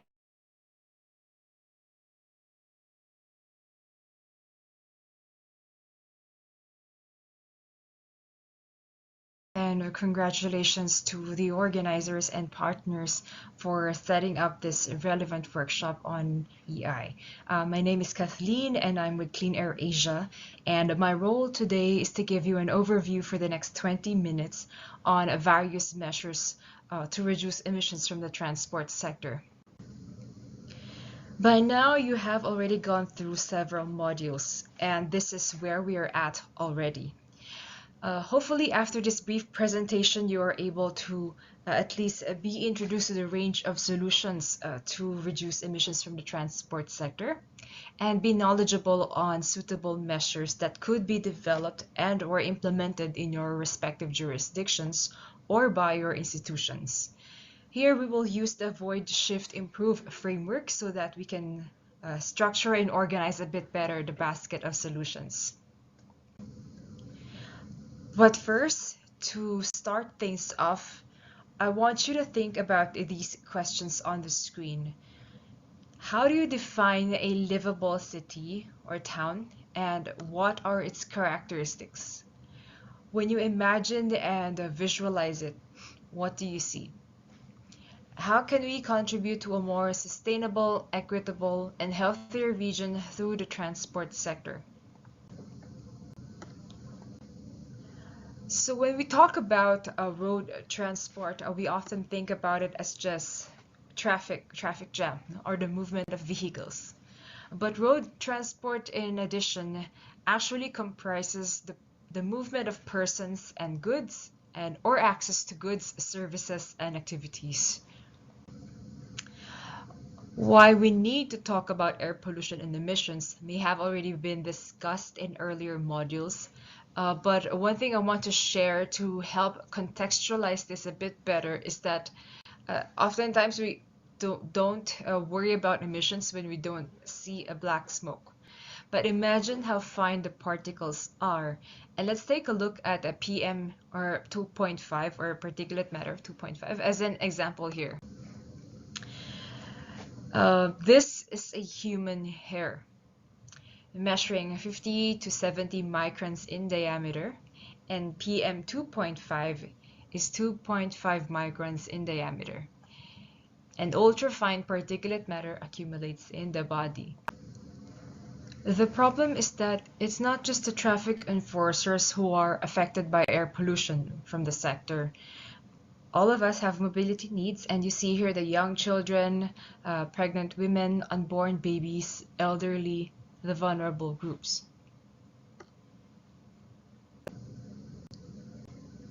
Now, think about this for a moment. If your tummy is getting bigger, what do? Do you buy bigger clothes? Do you avoid unnecessary eating? Do you shift to eating healthier food?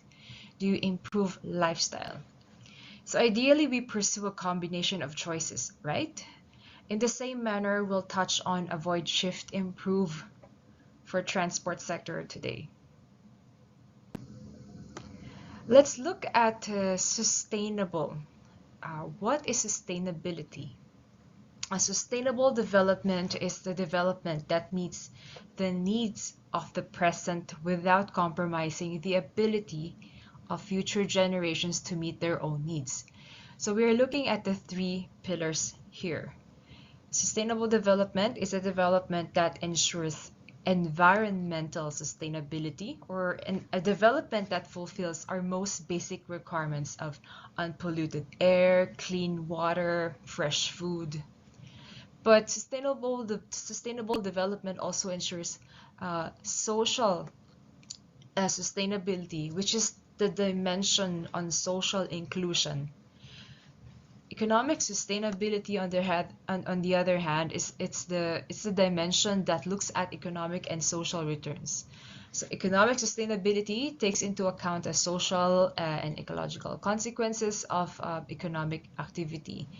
And here we're carefully considering the full life cycle of things, including transport vehicles like cars, from extraction of raw materials, processing, manufacturing, importation or distribution, use, maintenance, repair, and eventual recycling. Now that we have established that, let's look at what sustainable transportation is then.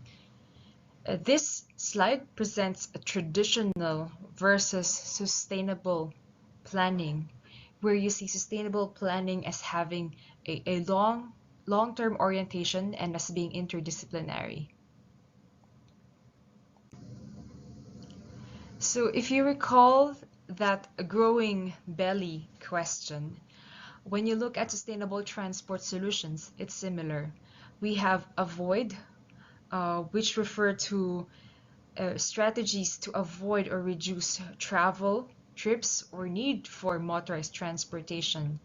And measures here include transit-oriented development, travel demand management, mixed-use development, logistics information platforms, teleworking, work from home. Shift, on the other hand, are strategies that shifts people and goods to more energy efficient, less carbon intensive modes like walking, cycling, public transport including bus and rail, new mobility services, micromobility, rail freight, cargo bikes. Improve strategies are those that improve the efficiency of operations, vehicle technology, fuels, and these include e-mobility or electric mobility, eco-driving or better driving behavior, fuel economy improvement, alternative fuels, inspection and maintenance, and compliance to regulations. First, let's go to avoid. Transport is linked to how the city has developed. Population density and land use mix affect our travel behavior, like mode choice and trip distance measured in vehicle kilometers. Transit-oriented development supports the creation of compact, walkable, pedestrian-oriented mixed-use communities centered around high-quality transit systems. Just to take one example here, in India, they have made progress on transit-oriented development with policy first developed by New Delhi Development Authority and the Ministry of Housing and Urban Affairs in 2012 in association with the Metro Rail Transit. So that the TOD policy document considers a maximum of a 2,000-meter radius around MRT stations as TOD influence zones. But by 2017, the Ministry of Housing and Urban Affairs then adopted a national transit-oriented development policy to integrate land use and transport planning in India, focusing on high-density mixed land use development in the influence zones of transit stations. The images are contained in the policy document, so you can download the file and go through it later on. And then now the TOD is very much linked with the idea of creating high density or compact cities. What is a compact city and what is a sprawling city? Dispersed development will, in the long term, create demand for car ownership and use. So this starts a vicious cycle of traffic growth, congestion, road network extensions, and environmental degradation. So this is evident in many countries globally, where as population increases in a particular urban area, that urban boundary expands to accommodate the growth. And that expansion is termed as urban sprawl. So people travel longer distances if their usual origin and destinations are not within walking distance. And increasing car use results in more roads being built to satisfy car commuters. And evidence suggests the growth in urban sprawl has several negative effects. So these include the following: higher costs for providing public infrastructure and services, increased road and parking facility costs, higher transport costs, particularly for low-income households, increased health problems and lost productivity costs, more traffic congestion and longer commute times, reduced economic productivity, reduction in open space, reduced accessibility to basic services and economic opportunities. But it's not just about density and compactness. Okay, once population density levels exceed 80 persons per hectare, other factors become important in determining travel patterns in cities. And research shows that, and this is shown on the yellow post-it on the screen, further densification of cities with over 80 persons per hectare is not likely to result in better usage of public transport modes. And future research should focus on understanding details of street and urban layout that result in large variations in travel behavior. Now, this is enlightening insight because for these cities, it is important to study the neighborhood and street designs, as you can see on the right side of the screen. I wish we have more time to cover everything, but I will leave some slides here with you, which I will no longer go through due to time constraints. Here is an image of integrated land use and transport planning, essential for environmentally, socially, and economically sustainable urban development. So the design of urban settlements and the choice of locations should aim to reduce the rate of growth of car trips, and it should support public transport, walking and cycling, and enhance the overall livability of cities. So for example, mixing residential and non-residential land uses reduces the need to travel, no? So that's avoid and ensures the maximum use of public spaces at all hours. A reduction in travel demand can be supported by various measures at different land use planning levels. So you can see that on the screen here. And these are just some of the policy examples that can be adopted for avoid measures. So that includes street design standards, parking management and pricing, vehicle use restrictions, among many others. Now we talk about shift. And it's shifting to generally more energy efficient modes like public transport, walking, cycling. For freight, it could be moving them to rail freight or introducing cargo bikes for last mile delivery instead of old trucks. And shift is primarily concerned with reducing emissions per passenger kilometer traveled or ton kilometers. There is one challenge that we want to bring to the forefront, and that's walking. And walking is often overlooked as an alternative mode of transport. And some time ago, Cleaner Asia and Asian Development Bank did a study on walkability in 13 cities, which are listed on the screen. And this revealed that many of the trips that we make are just within 6 kilometers, and many are less than 3 kilometers even. But oftentimes, we face challenges performing this activity, and it's challenging for especially the more vulnerable groups. To ensure walking and cycling is a viable and convenient options, street space will have to be redesigned to ensure that it caters to all modes of transport.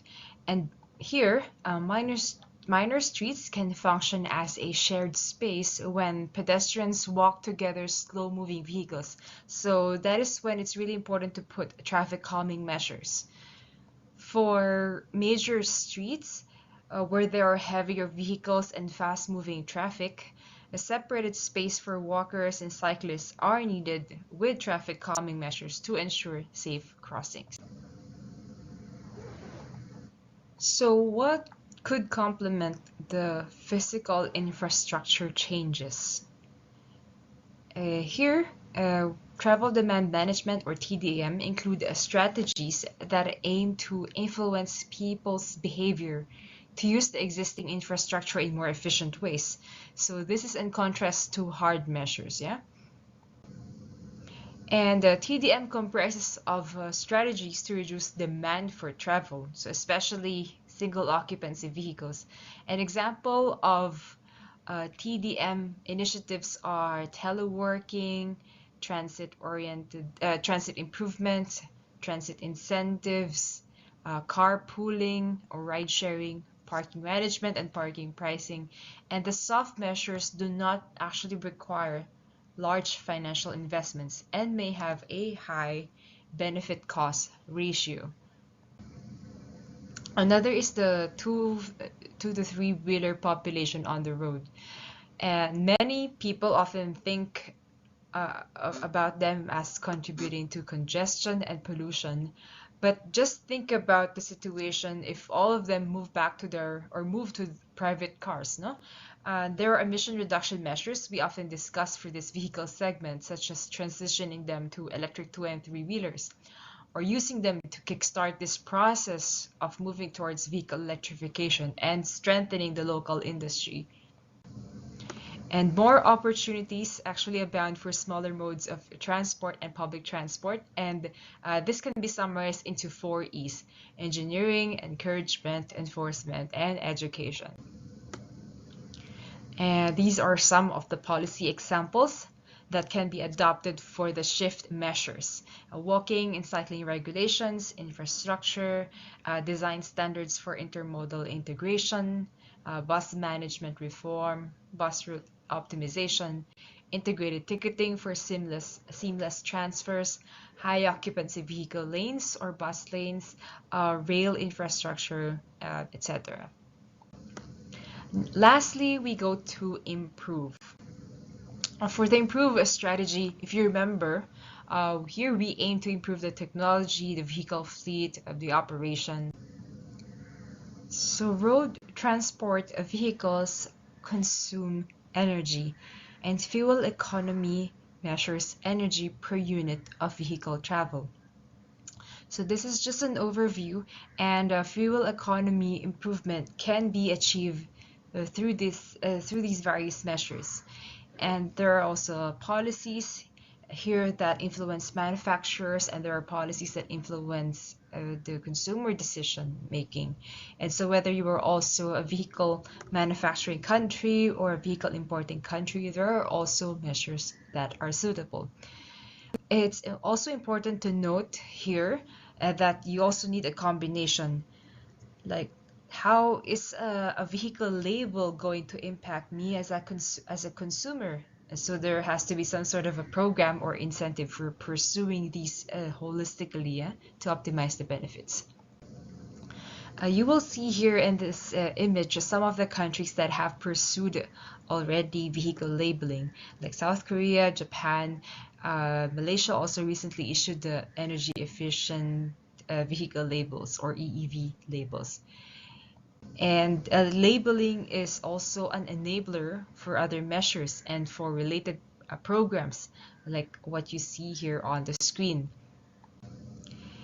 We have also been tracking several countries' pursuit towards more stringent vehicle emission standards. Here we're showing several countries as an example, and do note that we are updating this, and one of my colleagues joining you in the session is the person also leading this initiative. So we'd be happy to continue this conversation with you and also be in touch with you. One thing that we also always highlight is that cleaner fuels are needed for cleaner vehicle technologies. We're also tracking the fuel specifications in the different Asian countries, and this is also just showing an extract of that effort focused on the sulfur content in diesel. It is important to also consider transitioning towards electric mobility. So that is one of the improved strategies, now electric mobility. It's also important to prepare for the potential increase or for the influx of EVs in the future. But remember, however, these two aspects: the source of energy, what type of energy is meeting your power demand, and second, how can you ensure sustainable mobility while at it or through it? What are the ways to combine electric mobility with land use and transport planning and transport demand management, or TDM? Electric mobility is also not just about the four-wheelers or cars, and in many parts of the world, they are in the form of the smaller modes of transport, such as what you're seeing on the screen.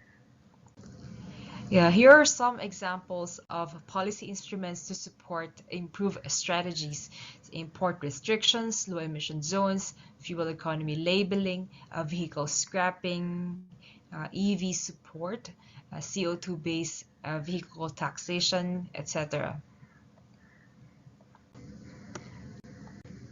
So, as a recap, here is the avoid, shift, improve again. And we only covered a few measures here given the limited time that we have. And we urge you to continue this conversation with your colleagues and your community.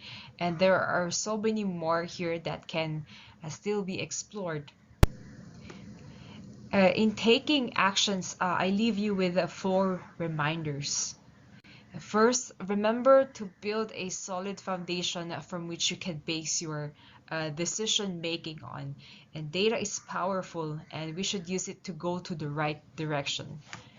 Where are we now? Where are we headed? What are the suitable measures?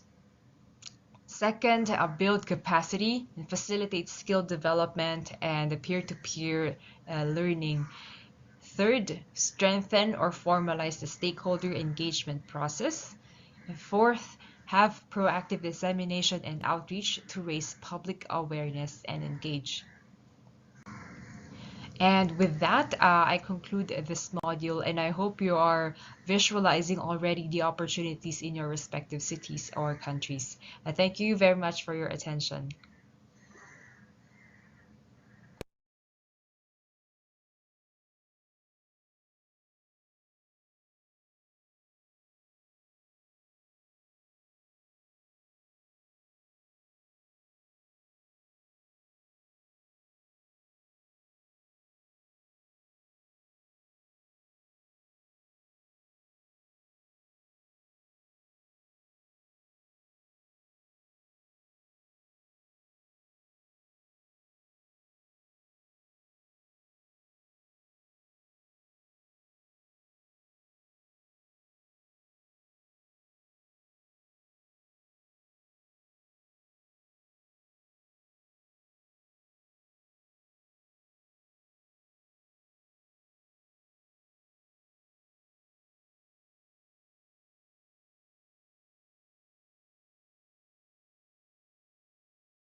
I would like to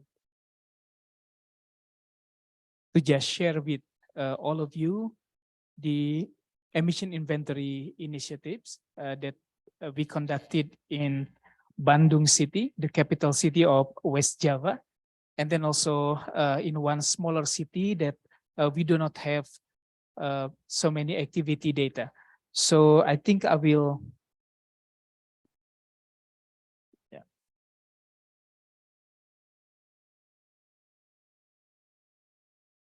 It's not moving.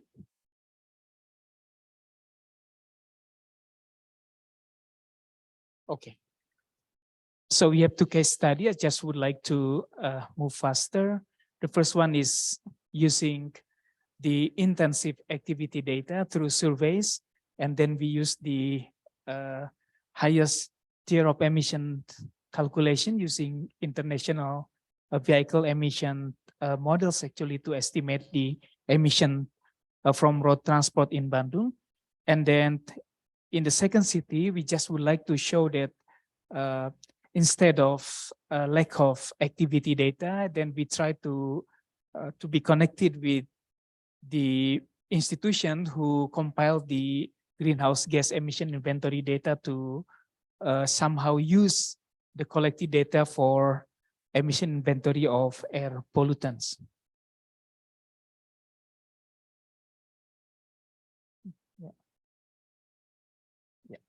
So this is the framework when we conducted the international vehicle emission models in Bandung. We need the primary data, technology distributions that we get from parking lot survey, and then the traffic volume through camera survey, and then the GPS data that we put into vehicles to get second-to-second velocity and also accelerations.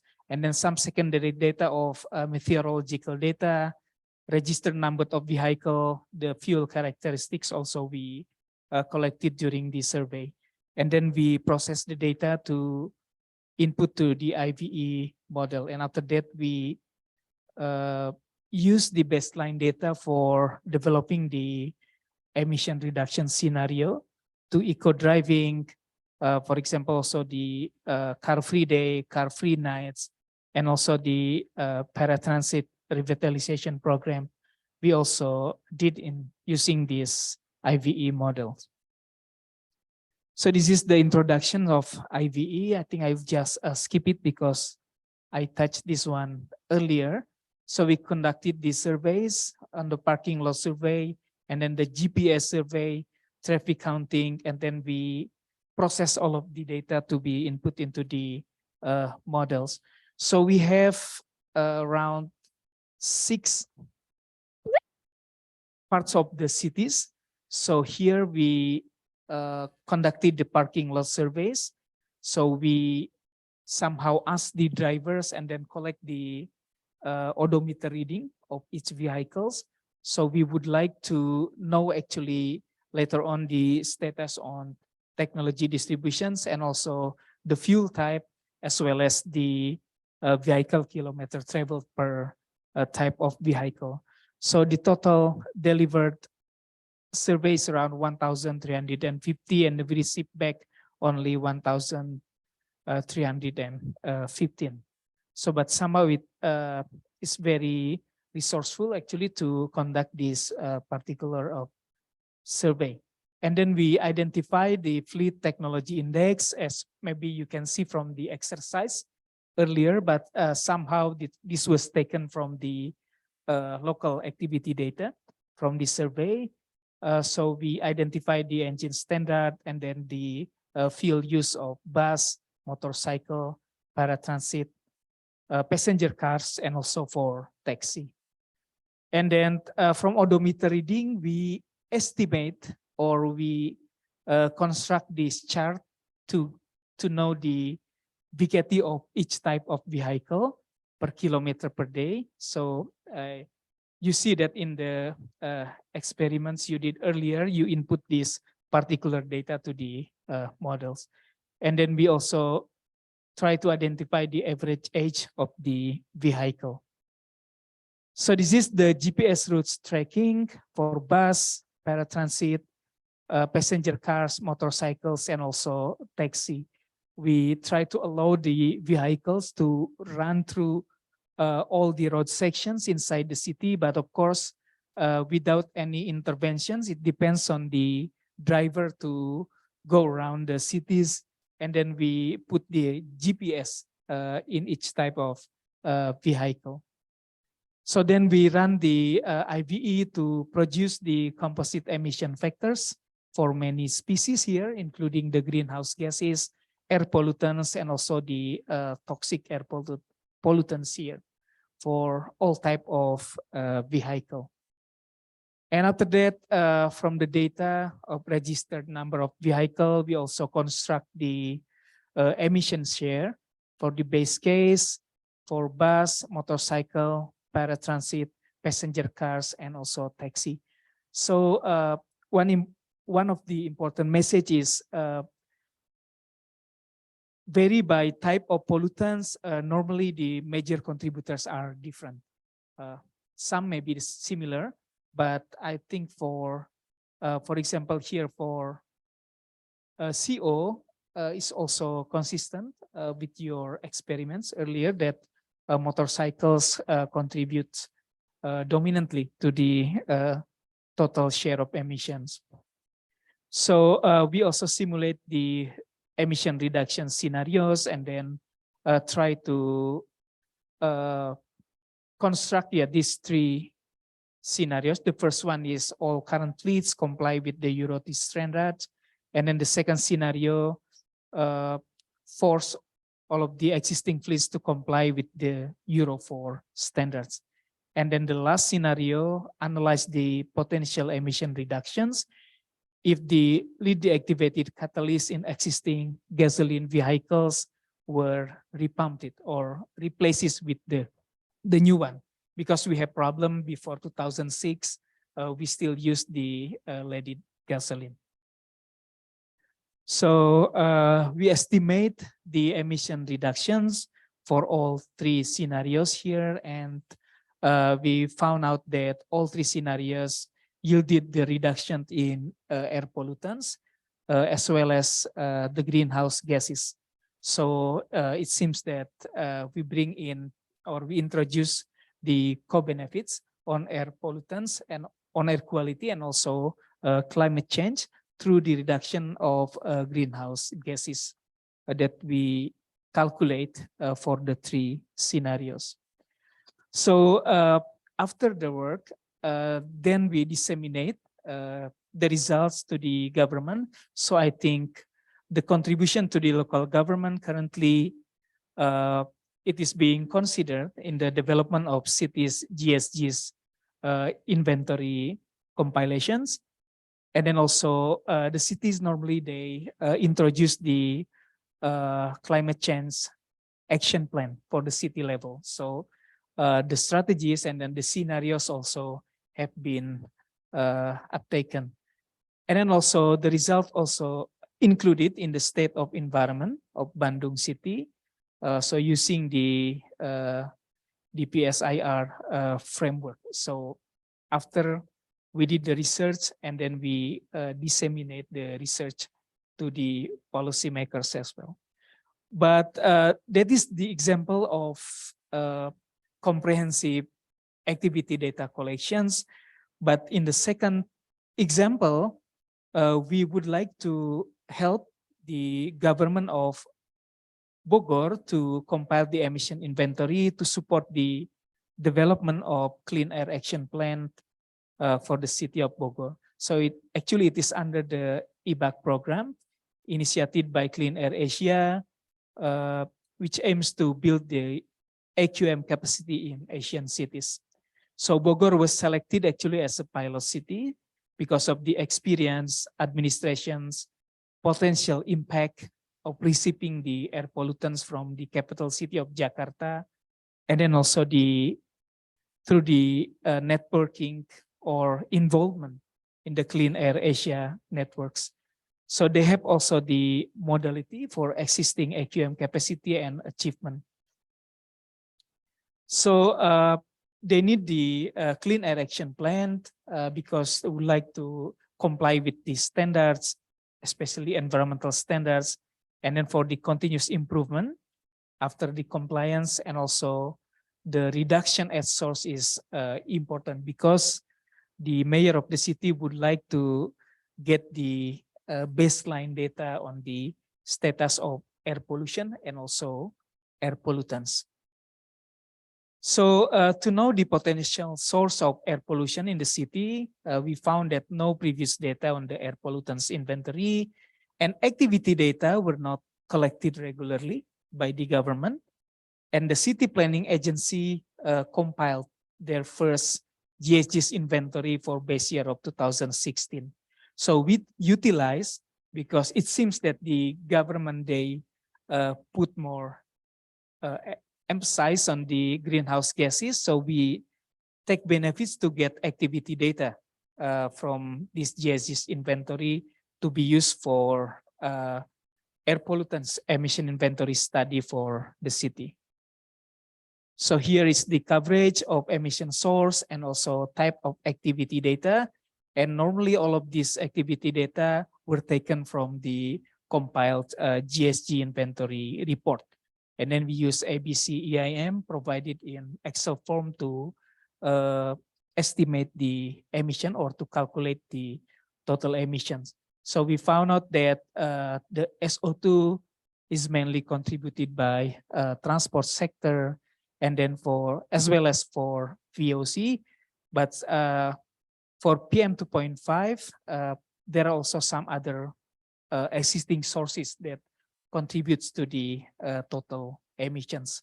And then we use the results of preliminary inventory data to suggest the strategies for emission reduction measures. And then here we meet the mayor of Bogor City and then help them to compile the city level action plan.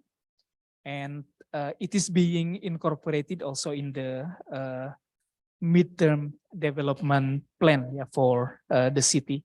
So they make the strategies as some of the KPIs for the achievement for the city.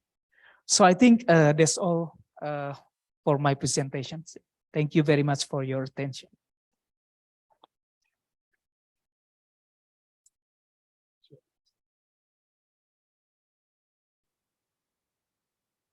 Thank you, Dr. Didin, for sharing all the efforts that you have been doing so far in Bogor, Indonesia. Our next presentation will be about tracking, mapping, and managing vehicle emissions in China's megacities, which will be shared by Professor Xiaojun Zhang. Professor Zhang serves as an associate professor at the School of Environment at Tsinghua University. His research examines the environmental impacts of emission from road transportation systems on air quality, climate, and public health. Let's all welcome, joining us all the way from China, Professor Xiaojun Zhang.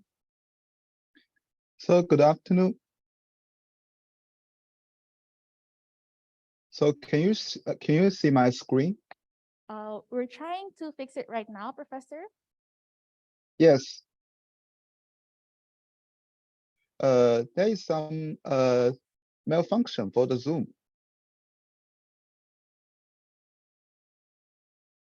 Okay.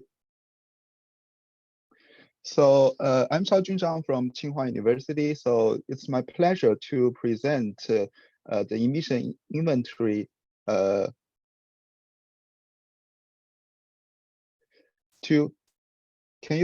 you hear me? Yes, Professor, we can hear you. Okay, everything is fine.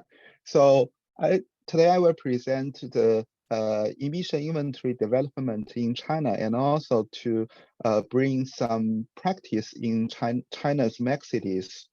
So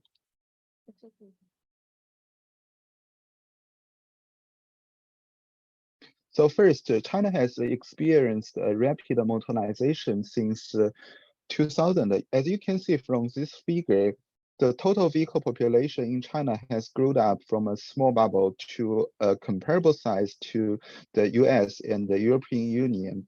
And currently, the total vehicle number has exceeded 300 million by the last year, and it represented an annual growth rate of 15%. And on the other hand, the average ownership has surpassed 200 vehicles per 1,000 people. So I think China is in a faster track of modernization, and this trend will continue for 1 or 2 decades. Yeah. And vehicle emissions trigger air pollution issues in Chinese megacities. So China has revised the air quality standards in 2012, and by adding PM 2.5. And since then, many megacities have conducted a source apportionment, and the studies have shown that motor vehicles have become one of the leading local sources of PM 2.5 pollution. And what's more, vehicle emissions are key contributor of precursors of ozone pollution. So as you can see, from 2013 to 2019, most of the Chinese cities have witnessed the increase of ozone concentration. So in the coming decade, we still need to tackle vehicle emissions to deal with PM 2.5 and ozone pollution together. And in the previous section, I think there are many introduction of vehicle emission inventory, and we can develop the emission inventory based on the registration number and the annual mileage. But if we want to do a fine-grained emission management, we can conduct a high-resolution emission inventory based on hourly and link-level traffic data. And this is an example for London. As you can see, in the urban area, they have the higher emission intensity. And what's more, we can use the high-resolution emission inventory to improve the policy. So in London, there are low emission zone policy, congestion charge policies. So if we have a dynamic emission inventory, so we can track the policy efficiency once these policies have been implemented. So for emission inventory, so we need two types of data. One is activity. So as I just mentioned, we could use registered population and annual mileage. And if we want to improve the resolution, so we could use dynamic and real-world traffic monitoring. So typically we need a traffic volume, traffic speed, and a fleet mix. And if we want to do some choice-based, for example, for one traveler, we want to track their options towards multiple transportation modes, so we can track their vehicle trajectory and to improve the traffic planning. And the other one is emission factors. So we could use international emission models, for example, as IVE model just being introduced. And also for many Asian countries, we use the EU-based standards, so we could consider to use COPA model. But these international models are developed based on the measurements data in other regions. So there could be a limitation of the representativeness of real-world emissions. So local tests could improve the emission fact. For example, we have multiple types of measurement. I think in the previous section, some of the measurements have been mentioned. And in China, so Tsinghua University has developed this in-depth model based on in-lab and on-road emission measurements for more than thousands of vehicles in China. As you can see, we have a portable emission measurement system and dynamometer, two regulatory tests, as well as some on-road countless measurements. And by collecting this data, so we could develop the emission factors for different vehicle categories by emission standards and fuel type. And this in-depth model also provide emission factor results for China's national emission inventory. And this emission inventory guidebook has been applied in many provinces and cities. Here are some examples of modern emission measurement systems being used in China. For example, like onboard monitoring. This is a new technology applied for China's 6 diesel vehicles. They can provide a real-world NOx and CO2 emissions. And also plume chasing. You use a mobile platform to chase the plume from the targeted vehicles and can rapidly get the emission factors of NOx, CO2, and particles. And this type of new technology could improve the sample size and to be used together with the standardized measurements. So today I will have 2 cities as the examples of emission inventory development and policy making. So Beijing and Chengdu. So as you can see, since 2000, the economic and the vehicle population increased rapidly. Beijing is the city with the largest vehicle population, over 6 million, and Chengdu is just second to Beijing. So Beijing is a pioneer city in the integrated emission control within China. So first, here is the implementation schedule of emission standards for light-duty gasoline vehicles and heavy-duty diesel vehicles in China and in Beijing. And you can see Beijing always leads the implementation of more stringent emission standards among all Chinese cities. And also, in addition to emission standards, public transportation and registration control, phasing out of older vehicles and energy transition. All of these actions have been taken in Beijing to promote low transportation and cleaner vehicles on road. So first, we could use the emission inventory to track the long-term emission trends in Beijing. And this is important for policymakers to make sure all of these policies have been useful, and the emission trends could be further verified against the air quality data. So as you can see, in the first decade since 2000, there are increases of vehicle emissions for different pollutants. This is because of the increase of the vehicle population. But as emission standards being implemented, so we see the decline of different vehicle emissions, and we can also see for different types of pollutants. For example, for carbon monoxide and hydrocarbons, gasoline vehicles are the dominant sources, but for NOx and PM2.5, diesel vehicles are more important. And as I just mentioned, since 2010, more comprehensive actions by using economic traffic management and also energy transition become more important.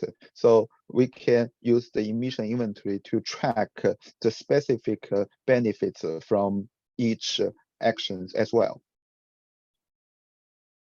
The second type is high resolution dynamic emission inventory. So this is the case study in Chengdu. So in Chengdu, we have used the intelligent transportation systems to collect the traffic flow data, real-time hourly traffic flow data from 4,000 sites, as well as speed data. So we could use some data-driven method to map the traffic profiles over the entire traffic network, and then we could observe the dynamic and the spatial patterns of emissions in this city. So first, so this high resolution emission mapping could illustrate the real world temporal and the spatial patterns of traffic emissions. So as we can see, there is a concentration trend of vehicle emissions within this city. And we can further understand the contribution by different traffic fleets. For example, in the urban area, gasoline vehicles and public transportation here means the urban buses are more important because of the prohibition of diesel trucks within the urban area. But in the outside of this city, we can see the higher contribution from the diesel trucks. Next, we could use this system to dynamically track the emissions over different days to understand the differences between work days and holidays, between weekdays and the weekends. So here shows a special case during the COVID-19 lockdown in early 2000. So we use the real world traffic data to estimate hourly emissions. And then we could find that once the lockdown was implemented, we could observe the dramatic drop of the emissions. And after that, we could see gradual recovery of the traffic as well as the emissions. So the third part of the high resolution emission inventory, they could be used to design some traffic related management policies. For example, we could develop two scenarios. One is a low emission zone. This low emission zone means to restrict the pre-China 4 diesel trucks and the pre-China 3 gasoline cars within this area. And we could further develop some ultra low emission zone to restrict all diesel trucks as well as the pre-China 4 gasoline cars and the light duty trucks, which means for this truck fleet, they need to use electric trucks as an alternative. But the ultra low emission zone, the areas are not very large. Usually in the center of the city or some central business districts. So we can see for the low emission zone, they could reduce vehicle emissions by nearly 10%, and the ultra-low emission zone could reduce emissions for hydrocarbon by 25 to 30%. For NOx, the emission reduction could be over 40%. So finally, some summary rewards. So I think for vehicle emission inventories, they have played an important role in controlling vehicle emissions and improving urban air quality in China. And we encourage to collect real-world emission measurements to localize the emission factors, and also to collect the traffic data to improve the degree of spatial and temporal resolutions for local vehicle emission management. And for the long-term perspective, the emission inventory could track the policy efficiency, and single vehicle emission measure maybe have different effectiveness on various pollutants. And for the future, I think intelligent transportation and advanced data method could help to develop a high-resolution emission inventory and to design smart management measures for both air pollutants and greenhouse gases. So in my presentation, the case studies in Beijing and Chengdu have been summarized. We will release the case study, including Beijing, Chengdu, as well as two mega cities, Beijing and Shanghai, very soon through some channels. So if you have further interest, feel free to contact with me. And thank you for your attention. Thank you, Professor Zhang, for sharing your extensive work in doing EI in the megacities in China. So now we call all our panelists to answer the questions raised by our participants. May all the panelists be here in front. We have Ms. Everlyn, Dr. Didin, and we would also like to call Mr. Raymond Abad and Mr. Myron Alcanzare of Cleaner Asia's Sustainable Transport Team. And also staying with us online is Professor Xiaojun Zhang from Tsinghua University. We have mics on your table, so if you have any questions, yeah, you can use them. Please.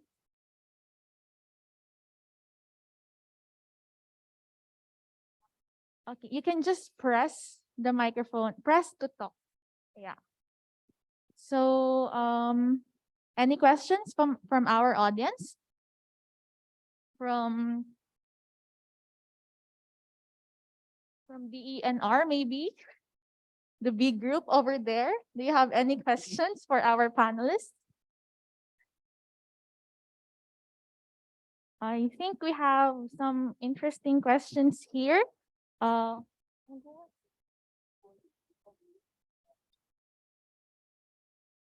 Okay, maybe a question for Dr. Didin or Ever. Are the tools that are used or you presented earlier for free, and which is the easiest to use based from your experience? For most of the tools shared a while ago, most of them are free. Actually, I think all of them are free. The main deciding factor as well is the level of technical experience of the users.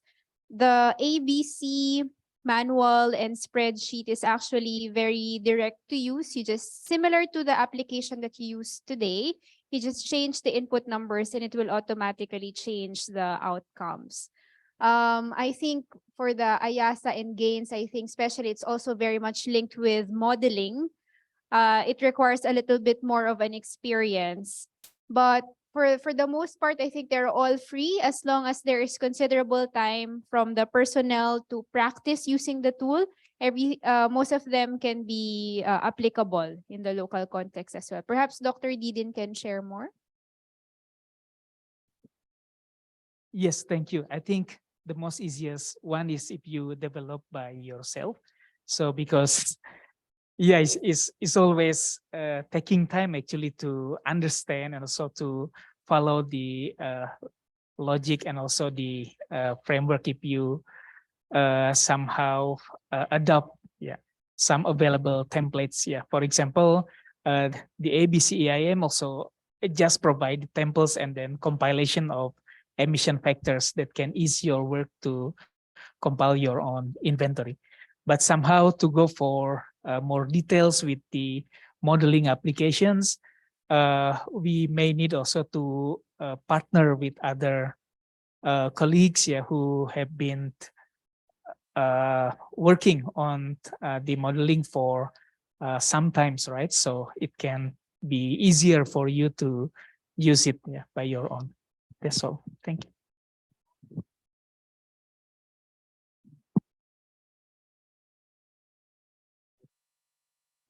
Hello. How about Professor Zhang? Maybe you can share something, your insight on the use of AI tools and the easiest that you've used so far.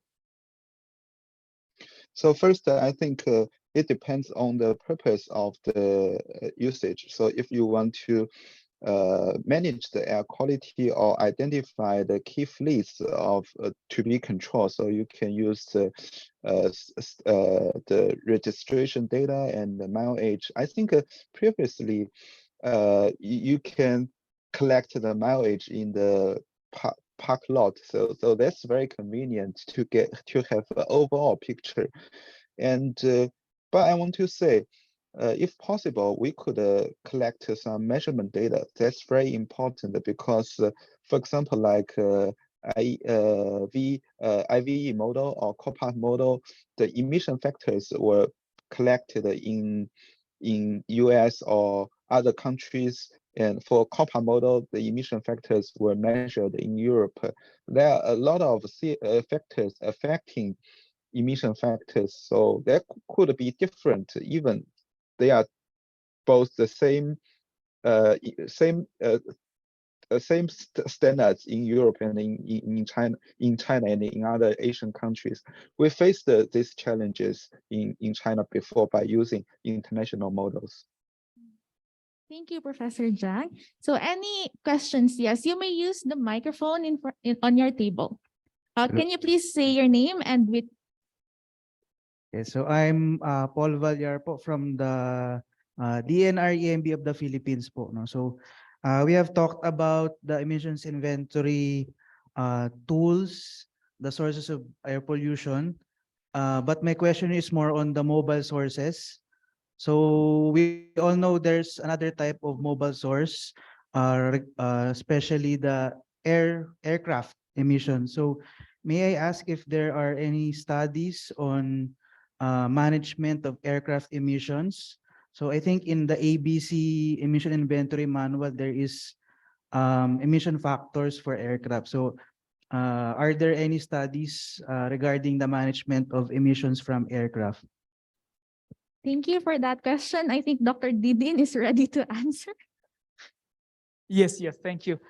So I think, again, we can think of several tiers of emission calculations. So there is one software that is very useful for calculating the emissions from aircraft, including the cruising and also the landing and takeoff. So at the same time, that model also can predict the impacts on air quality, the dispersion of the emissions to the ambient air. I think the model is AEDT, right? This model actually very convenient to use because they collect the specific information of airports all around the world.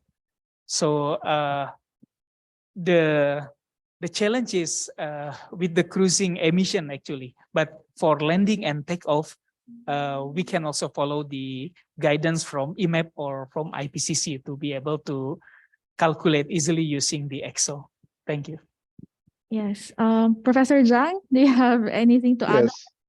Yes, I think, AEDT model is one option. I think also for you can consider to use the emission guideline handbook developed by European Union And typically for aircrafts, the emission factors are provided by the aircraft engine manufacturers. And if you can get the information of the type of aircrafts and the typical engine types, so you can calculate the aircraft emissions. You can calculate the land taxi and takeoff circle. We usually call the LTO circle, and the high altitude cruise emissions. And for the air quality simulation, so for the airport, so you can conduct a small scale dispersion by using some dispersion model. And but if you want to figure out the overall impact, including the cruising part, the cruising emissions, so you need to use more complicated atmospheric chemistry model. And in China, we started the control of aircraft or airport related emissions a few years ago. The first step is to switch the ground service equipment at the airport from fossil fuel to electricity-based equipment. But for the aircraft engine emissions, so the efforts are quite limited because the International Aviation Association, they have only considered to control NOx and particle emissions, but the stringency is much less compared with vehicles. Does that answer your question, Sir Paul? Okay. Thank you very much for your answers, Professor Zhang and Dr. Didin. There is a question here online from our Zoom. Do we have a scale for the quantity of emission for a certain area so we can say that emission on that certain area is beyond the acceptable or normal values for the emission? Like, for example, 1 for acceptable, 5 for normal, and 10 for above normal. So in general, we don't use such kind of absolute ranking of this is acceptable or not, because it will always depend on the size, on the activities in the particular city or location. So it's more of really looking into reducing it through time. So it's more of not comparing it with, okay, this is acceptable, this is not acceptable, but it's really trying to look at what's happening in the city so that because the issue with having an absolute number of, okay, this is not acceptable, this is acceptable, is that sometimes the tendency is to settle, okay, this is acceptable, we don't have to focus resources and efforts to reduce it in the coming years. So the ultimate goal is to reduce it well into the future, matching as well the different goals of the city, not only of the environment ministry, but also of the energy industry, the health, and the transport, of course. Also, the rest of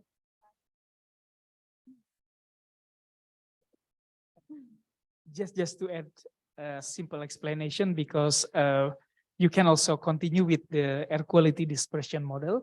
So for example, you would like to evaluate the new source, new coal-fired power plants, for example, and then using the air quality models, you can compare the results with the national ambient air quality standard, etc. Of course, after adding the background concentrations, right, to that simulation. I hope that answers the question. Maybe, yeah, Professor Zhang.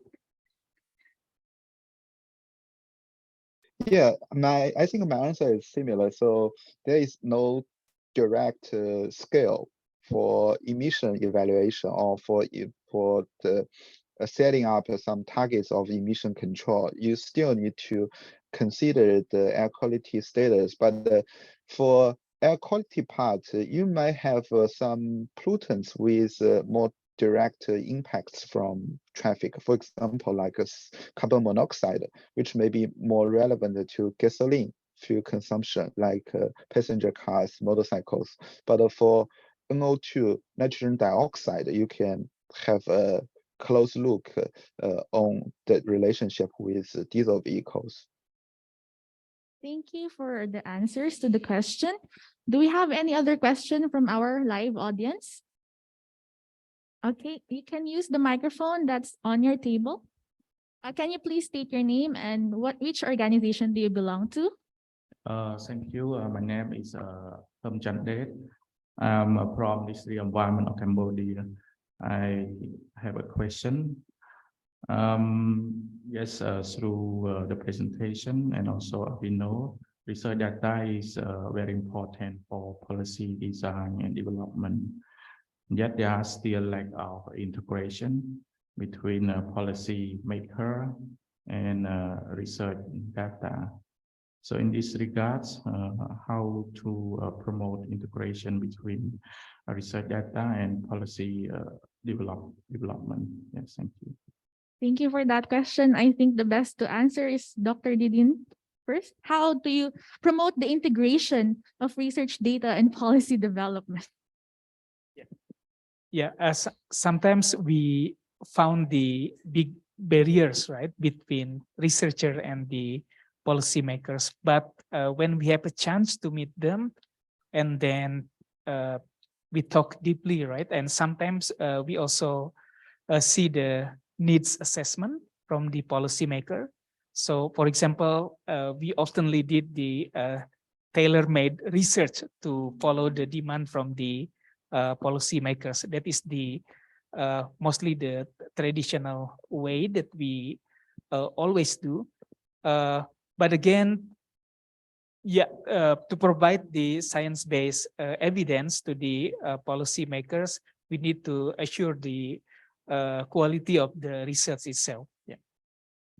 Thank you, Dr. Didin. Professor Jang, if you can add to that based on your experience or yeah. Yes, I think the bridge between researchers and policymakers, I have two types of the contribution from research communities. So first, we raise some issues or we find some questions, and second, we help build or improve the capability.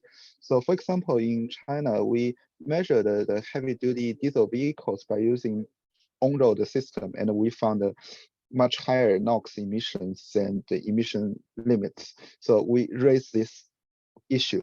And after that, the policymakers developed a series of monitoring and control actions. And we also use our measurement data to develop emission model, emission inventory for the policymaker to improve their capability. I think the bridge between each side is very important for both sides. Thank you, Professor Jang. Yes, Ms. Everett. And if we may also add, in the experience of Cleaner Asia, it always helps if there are avenues wherein policymakers and the researchers, be it academia or private sector, get to really discuss. So for example, at the city level, it has to be, example would be institutionalization. For example, there is a resolution, let's say every month, every third week of the month, there is a dialogue so that policymakers can better understand, and at the same time, the researchers can adjust the research design to match what the policymakers need. So sometimes we just need to provide avenues for better understanding, and we must actually also recognize the skills of science communicators as well, so that we ensure that both sides are also understood. And at the same time, the researchers must also understand the lens of the policymaker, that even if you provide sometimes numbers, it's important that it's also matching with the needs and the lens of the decision makers. Thank you for those answers. Do you have anything to add from our other panelists? Well, in our case, what we usually do at first is that we engage with the different stakeholders who might be involved, especially if we are looking to create or suggest new policy, especially for any form of transport intervention. Stakeholder consultation is important, especially if some of the information are stored to a particular department or agency, and wherein you have to go to them because their data is not always publicly available.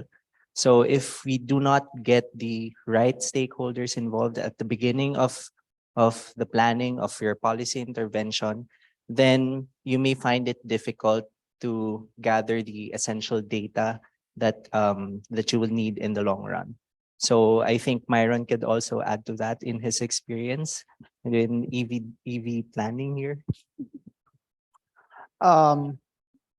I think one important thing for stakeholders is for them to realize the weight of the externalities. So we were talking about the statistical value of life. Yeah, last month. And with that, we try to explain to the stakeholders that if you don't reduce air pollution, there will be sick days or people dying because of the pollutants. So when you try to quantify that, you can directly compare the expenses the stakeholders will make. So no, this Euro 6 is expensive. I have to invest in refineries. I have to invest in the urea infrastructure, stuff like that. That is why you have to compare it with the amount of savings you have from the externalities.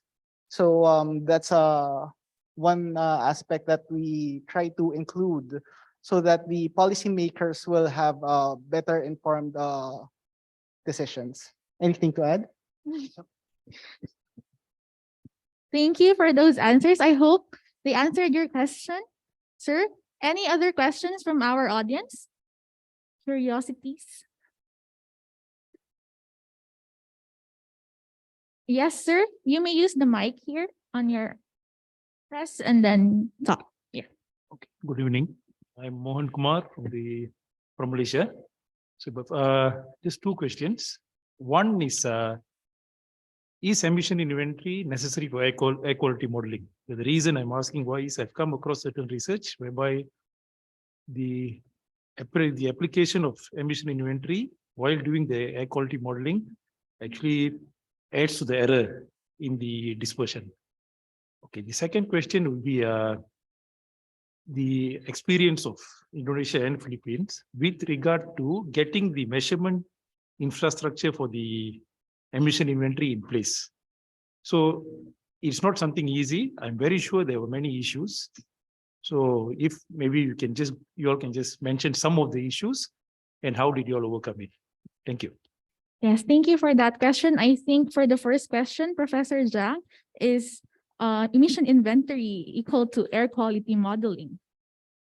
I think emission inventory is input data for air quality modeling, and the purpose of control vehicle emissions is to improve the air quality, because the air quality is the air quality standards are developed based on the health benefits.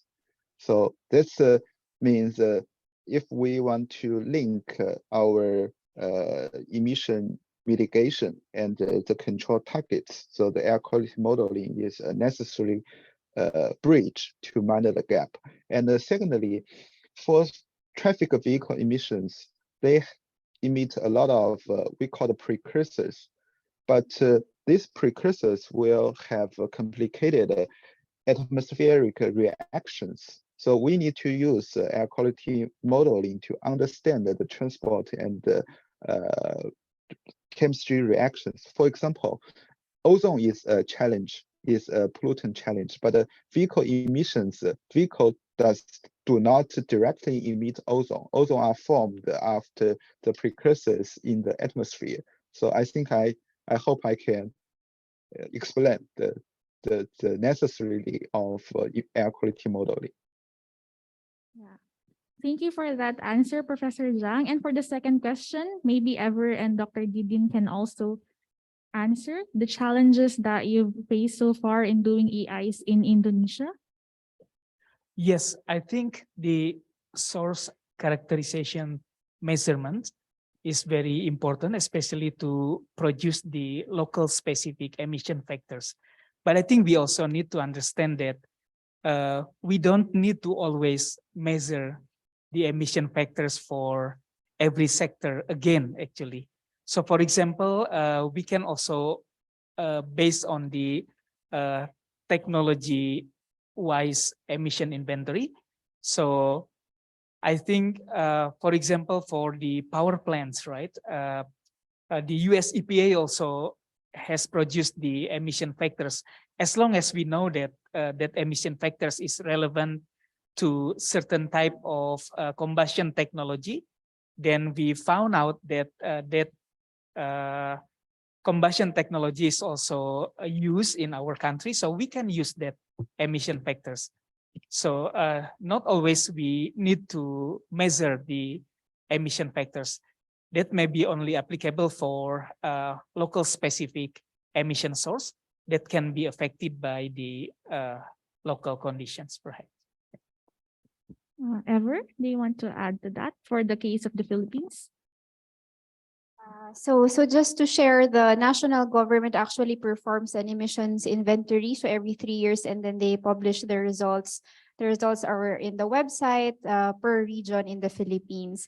What we do to add to this, to complement this, is that when we work with cities, we make it more detailed. So depending on the year of the target year of study, and the first thing that we really have to do is to gather. So for example, in a particular city, we don't just train the environment department, but all departments in that local government, because the first step in doing the EI is gathering all the data. And this is the longest step, sometimes even taking 3 to 6 months and even beyond.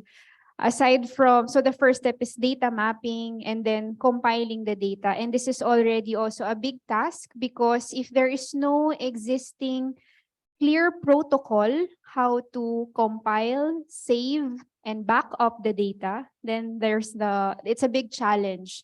Because even if you have data, if it's all, let's say, handwritten, and then if there's no protocol, when do we need to share it to the other department? How do we compile it? So really the first step is to have an overview of how to properly handle QA/QC and manage the data. And it would be best if there is an official, let's say, executive order or resolution, which itemizes the step-by-step instructions and which particular staff or personnel is responsible for it. Because it's very practical in any government, our government workers are very overloaded with roles and tasks. So it has to be clearly stated that this task will be done by this department at this particular period. I hope that answers the questions, sir. And maybe one more question. Kindly requesting the panel to share the best practices in implementing more stringent vehicle standards and reducing the use of secondhand vehicles, especially HDVs. So, is anyone interested to answer that question? First, maybe Professor Zhang. Yes, to implement emission standards is very important and very useful. So I think from my case study in Beijing, the largest part of the emission reduction in Beijing comes from the implementation of vehicle emission standards. But here are some challenges. I think in some Asian countries, the fuel quality could be an issue, especially like the sulfur content.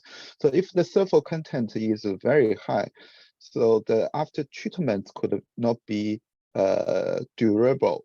So we need to manage the fuel quality and vehicle emission standards together. And China had some lesson. For example, like 10 years ago, China scheduled to implement the China 4 emission standard, but at that time, the sulfur content was over 500 ppm for diesel. So it was not allowable for China 4 for heavy diesel vehicles. So you need to combine vehicle and the fuel system together. That's a very important experience and a lesson from China. Thank you, Professor Zhang. Yeah. Yes, Dr. Didier. Just to add what Professor has mentioned, due to the challenge in fuel quality, because for some countries, they produce their own fuel through their refinery system, right? So for example, to bring down the sulfur content to 50 ppm, to comply with the Euro 4, for example, I think we need to have more efforts actually to do something, yeah, with the existing refinery system actually in the country. Thank you, Dr. Didin. Maybe our representative from the transport team of Clean Air Asia can also share their experience. Not really a personal experience, but a perspective that we've learned from one of the countries that shared their experience in a webinar, wherein their approach was to frame everything from a health perspective, the impact of harming the environment towards a health perspective, like what are the costs if you don't improve the air quality, if you don't manage the emissions. So what they did was when they framed it this way, the need for improving or implementing more stringent emission standards and higher fuel quality standards is that they put it in a way that people were more concerned or were more affected, so that there would be more engagement with the community. So when they did this, the people were on board, the general public were on board. And with that, government had a mandate to pursue this, because there are a lot of stakeholders in terms of implementing emission standards and fuel quality standards. You have the vehicle industry, the automotive industry, you also have the petrol industry. So these are one of the two main key stakeholders that you have to get on board in implementing such policies. So what can the government do to intensify this transition towards stringent standards and fuel quality standards? And that is to get the people involved. And what are the factors that highly affect the people? It's their health. So Myron also mentioned a while ago something about the excess deaths, what are the cost of healthcare. So they framed it that way. So with that, they were able to pursue higher emission standards and fuel quality standards. Thank you for that answer. Any other additional answers from our panel? I think for the heavy duty vehicles, Professor, I've seen that in China, they have implemented low emission zones for those that do not meet the emission standards.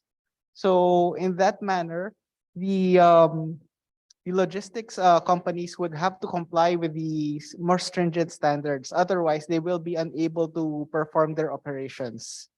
So that is probably one way of implementing it. So that's the case study for Chengdu. Actually, Chengdu is considering to implement such low emission zone policies, but they have not finalized the action plan. But similar action has been conducted in Shenzhen. So in Shenzhen, they use the low emission zone, or we could call green logistic zone, to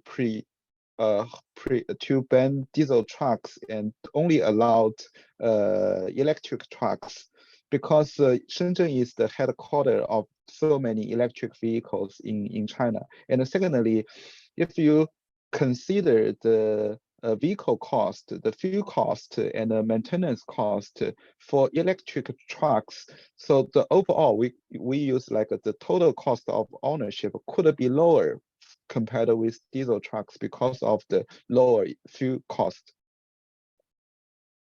Thank you for all of those answers. And due to time constraints, we will limit the question and answer portion here.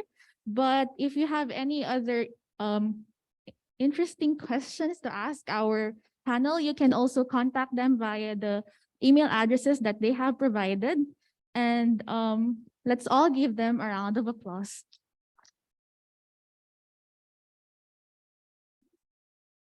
And it has been a wonderful discussion. We would like to thank all our speakers for sharing their time and expertise for this event, as well as our participants here with us today, face-to-face and online via Zoom. And finally, to formally close this event, We would like to call Assistant Director Vizminda Osorio of the Environmental Management Bureau of DENR to deliver her closing remarks.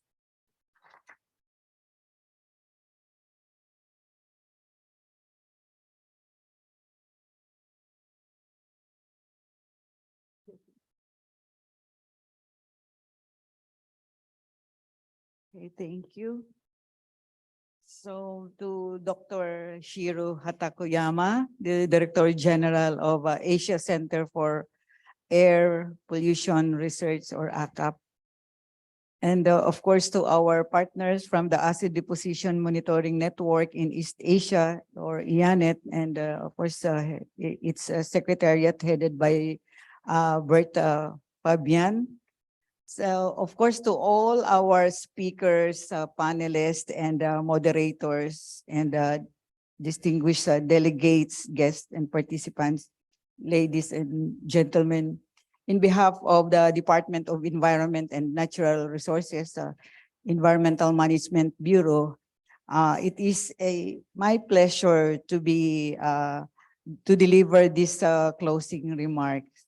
So first of all, I would like to convey my warmest appreciation and thanks to the Acid Deposition Monitoring Network in East Asia and its network center and Clean Air Asia for organizing this event.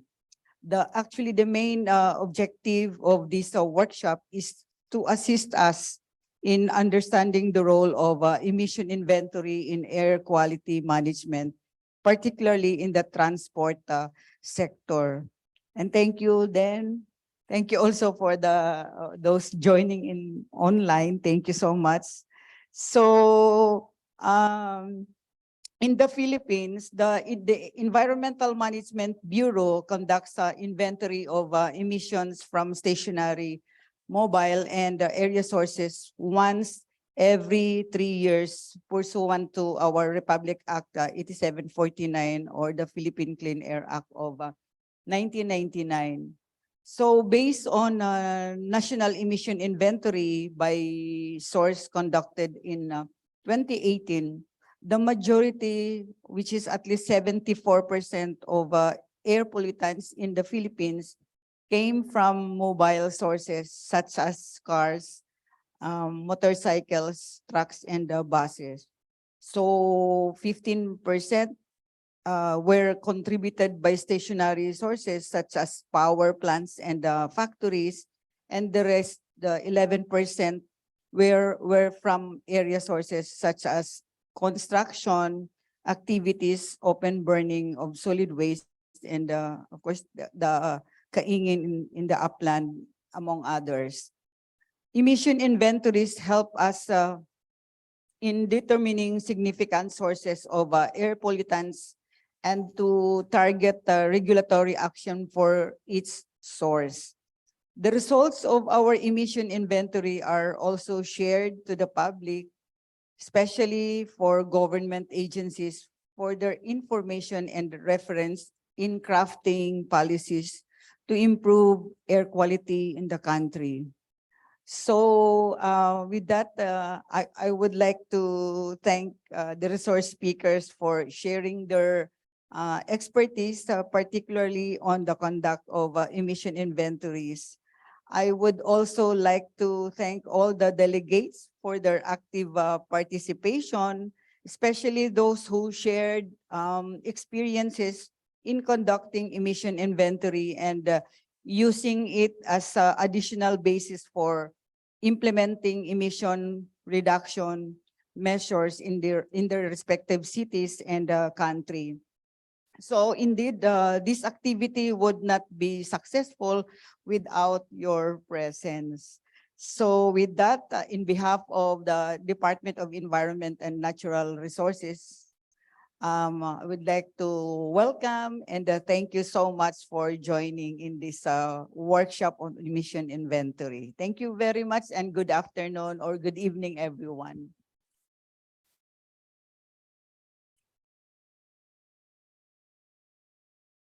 Thank you, Engineer Osorio, for hosting this workshop. And this has been the capacity building workshop on emission inventory development for the management of emissions from the transport sector. Thank you very much for attending the event. May we request everyone to please be here in front for a group photo.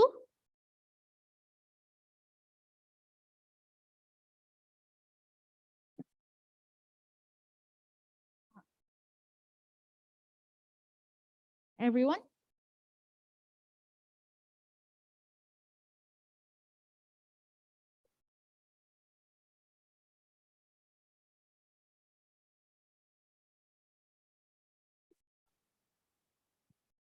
So we would like to request also our co-organizers from ACAP, our intergovernmental meeting delegates, and other participants of this workshop.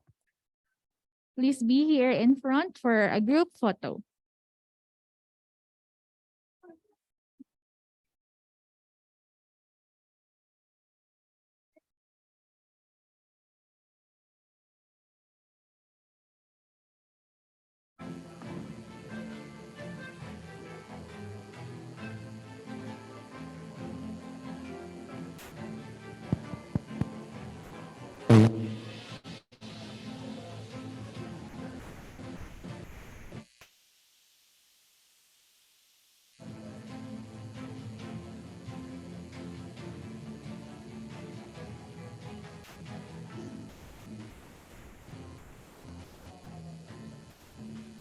No one wants to sit in front. Maybe, yes, Engineer Osorio, you can also sit in front. Dr. Didin, please do sit in front, please. Ma'am?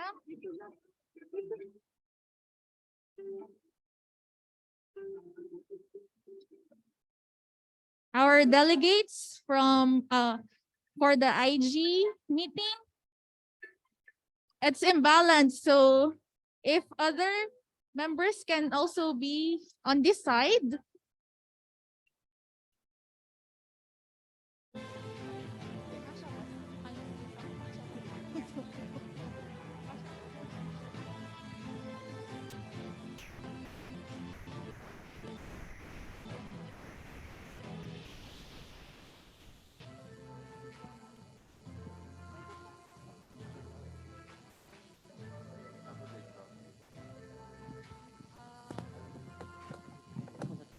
Okay.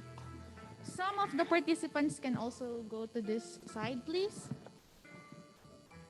Maybe from this group, you can go to this side. Miss, yeah, Dr. Zhu. Who else? Yeah. That's better. Opo.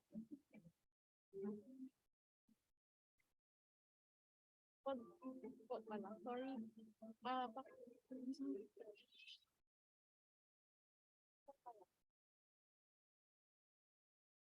Tommy, you can take them.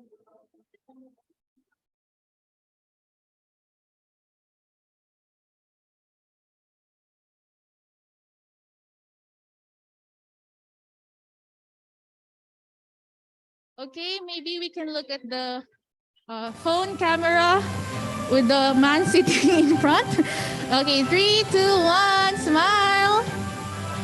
One more, smile. Okay, another pose, a more wacky one. If you know, yeah, wacky. With finger hearts, do you know the finger hearts? Yeah. Okay. Maybe we can remove the face mask for a while. Okay. Let's look at the man kneeling in front. 3, 2, 1, smile. One more, smile. Okay, with the man holding the camera standing in front. 3, 2, 1, smile. One more. 3, 2, 1, smile. Okay, thank you very much, everyone.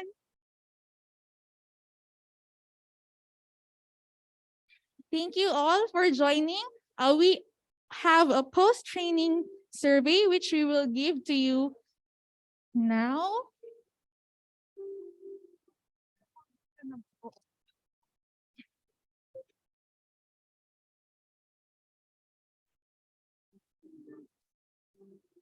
So we will be handing you a post-training survey, which you can answer before you go out. We also have certificates